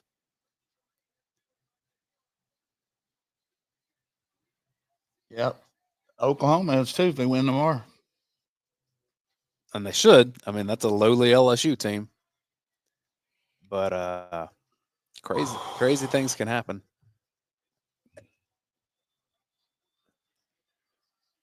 Frazier's back in. And Frazier's back down. I like to see toss sweep. All right, final timeout for Tech, minute 55.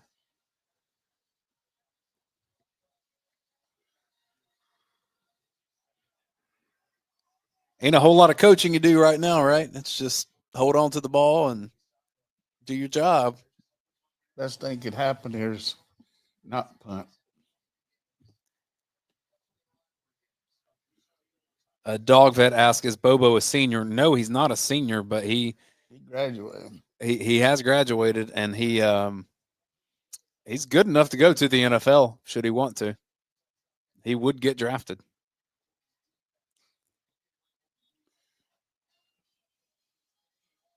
Who's 0 for us? Rod Robinson?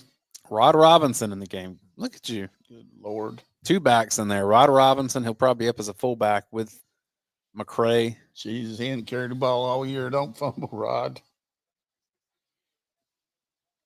I guess they're going to let him block for. Yeah, he's up at the up back. 9-man front. Austin Lucky coming in motion. There's a pitch. I don't like a pitch to McCray. When you pitch it to Peanut. Okay, with 40 seconds, with 7 seconds to go, minute 7, you're going to snap the ball.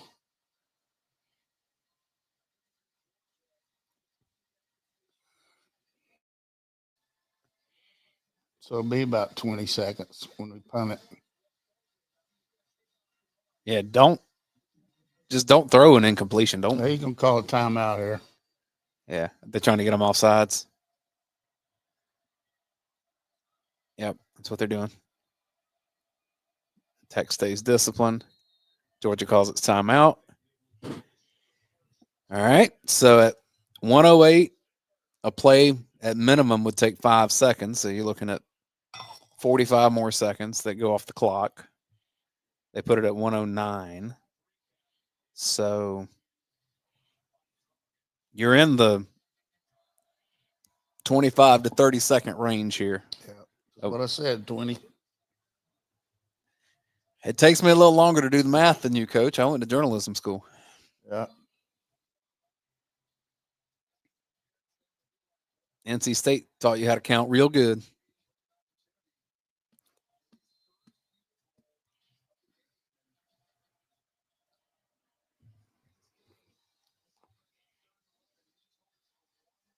Where's the ball? Like the 45? 42? 37? What is it? Ball is on the 36. Georgia's 36. This is quarterback sweep.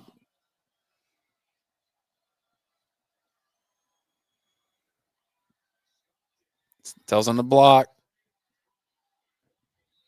Used up a lot of time there. Yep, that 40 seconds hasn't started yet, so this is going to be about 20. Plus the kick's going to be in the air for 5.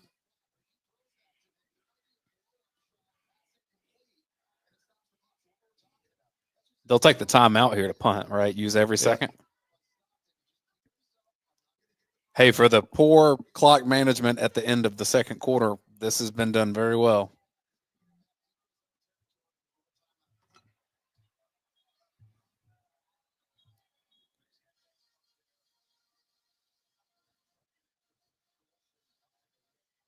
Every second counts, and Kirby will call timeout with 21 seconds left on the clock.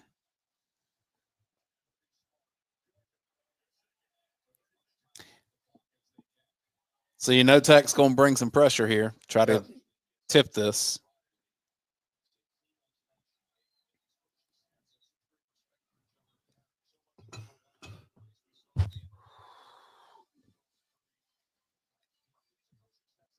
That's a big first down we made.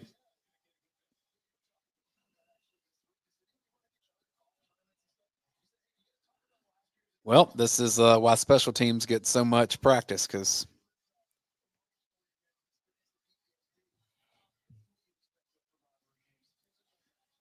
They got to try to block it.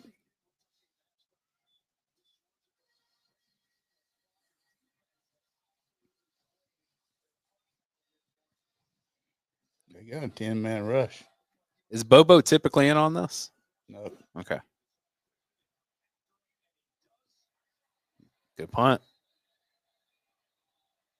Goes in the end zone What a with great 13 kick. seconds. He's been excellent today. What a kick. Where did he kick that from? 37? 40? The ball's on the 39, 61 yards. Been good if it had hit and bounced back and rolled in about 5 more seconds. All right, nothing behind you here.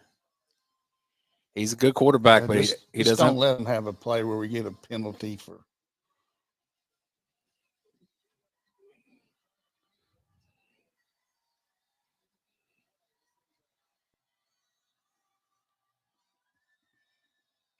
Watch a hook and ladder.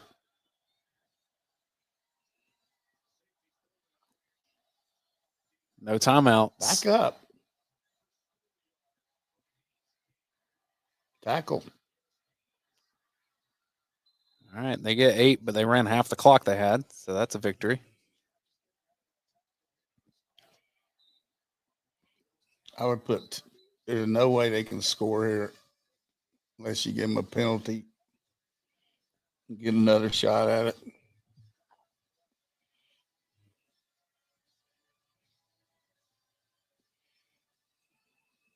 (11-1), so he's been 12-0, 12-0, 10-3, and 11-1 the regular season.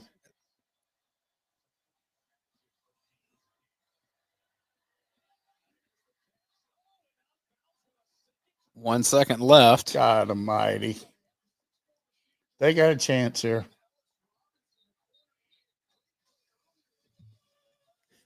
KJ Bolden, could you wrap him up and bring him the other way? It's a good job by that receiver.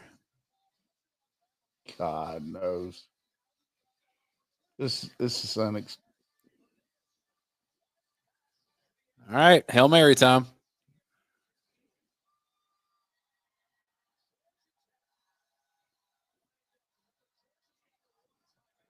And Georgia's taking a timeout.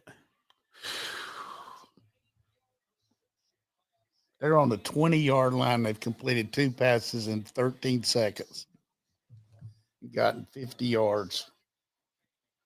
It was a 28-yard pass to Isaiah Canyon and an 8-yard pass to Jamal Haynes.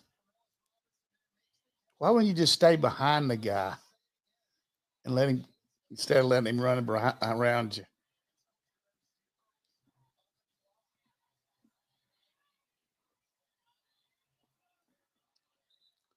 This is an all-timer right here, boys. Barry says, Coach, I'm getting too old for this stuff.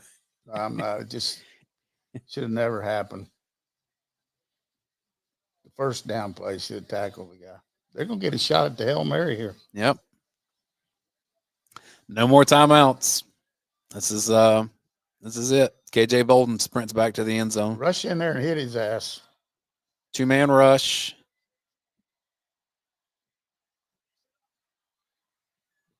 And Georgia bats it down, and that'll be a win over Georgia Tech. That was Jaden Riddell back there.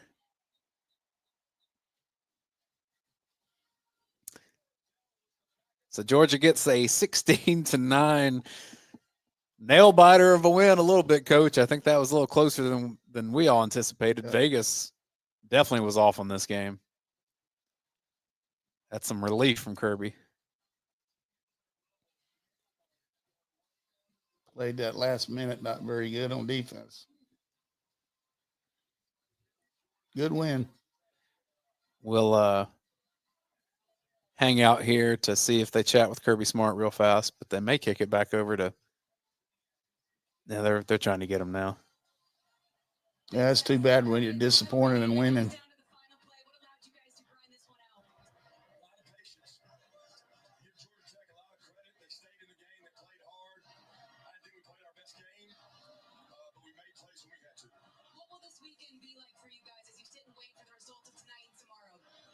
Some recovery, do some recruiting, see what happens. Whether you're playing in this building next weekend, when you look at the body of work you guys have put together this season, what makes you most proud? The resiliency, man. Games like this. I mean, it's methodical, it's tough, hard, physical football. Win with discipline and execution. So it's a tribute to the state of Georgia and the high school coaches in this state who do such a great job for these 2 programs to play that hard. Best of luck moving forward. Congratulations. How about his focus? He said we're going to recover, we're going to recruit, and we'll see what happens. All right. Thank you to Athens Ford, My Better Life Science, Equity Prime Mortgage, and Morrison Dean for your support of the UGASports Watch Along All Show. year long. And Flight by Yingling. Flight helped us with the first 10 games. And postseason will be coming up. We'll just determine if that begins next week for our purposes, or if we wait a little bit longer. And what happens here over the next 4 hours down in Austin, Texas, we'll have something to say about that. Coach, I know it wasn't Georgia's best game, and offensively, not explosive for the most part, but you get a win over Tech, you don't complain about it, I don't think. Exactly. We'll take it. And I think we've seen what Georgia can. Is that Herm Edwards on the field? Herman Mack. Look at that. I Mack's didn't been even. pretty good. That's a lot of football knowledge there with those three. We'll talk about it a lot more on Tuesday on UGA Sports Live when you and I and Radi all get together.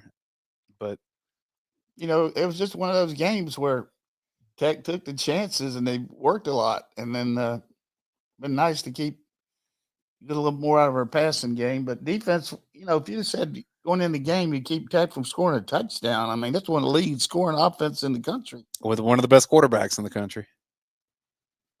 And we did situationally some things that were really good and some things that weren't as good. But special teams, though, kicker and punter. Strong. All right, we're going to wrap it up there. Thank you all for supporting what we do with the UGA Sports Watch Along Show. If you're watching on YouTube, make sure you hit subscribe to our channel. We keep on growing, and it's because of y'all, and we do this for you to be a voice and a place where you can get real-time Georgia commentary. So for the head coach, Jim Donnan, I'm Dayne Young. We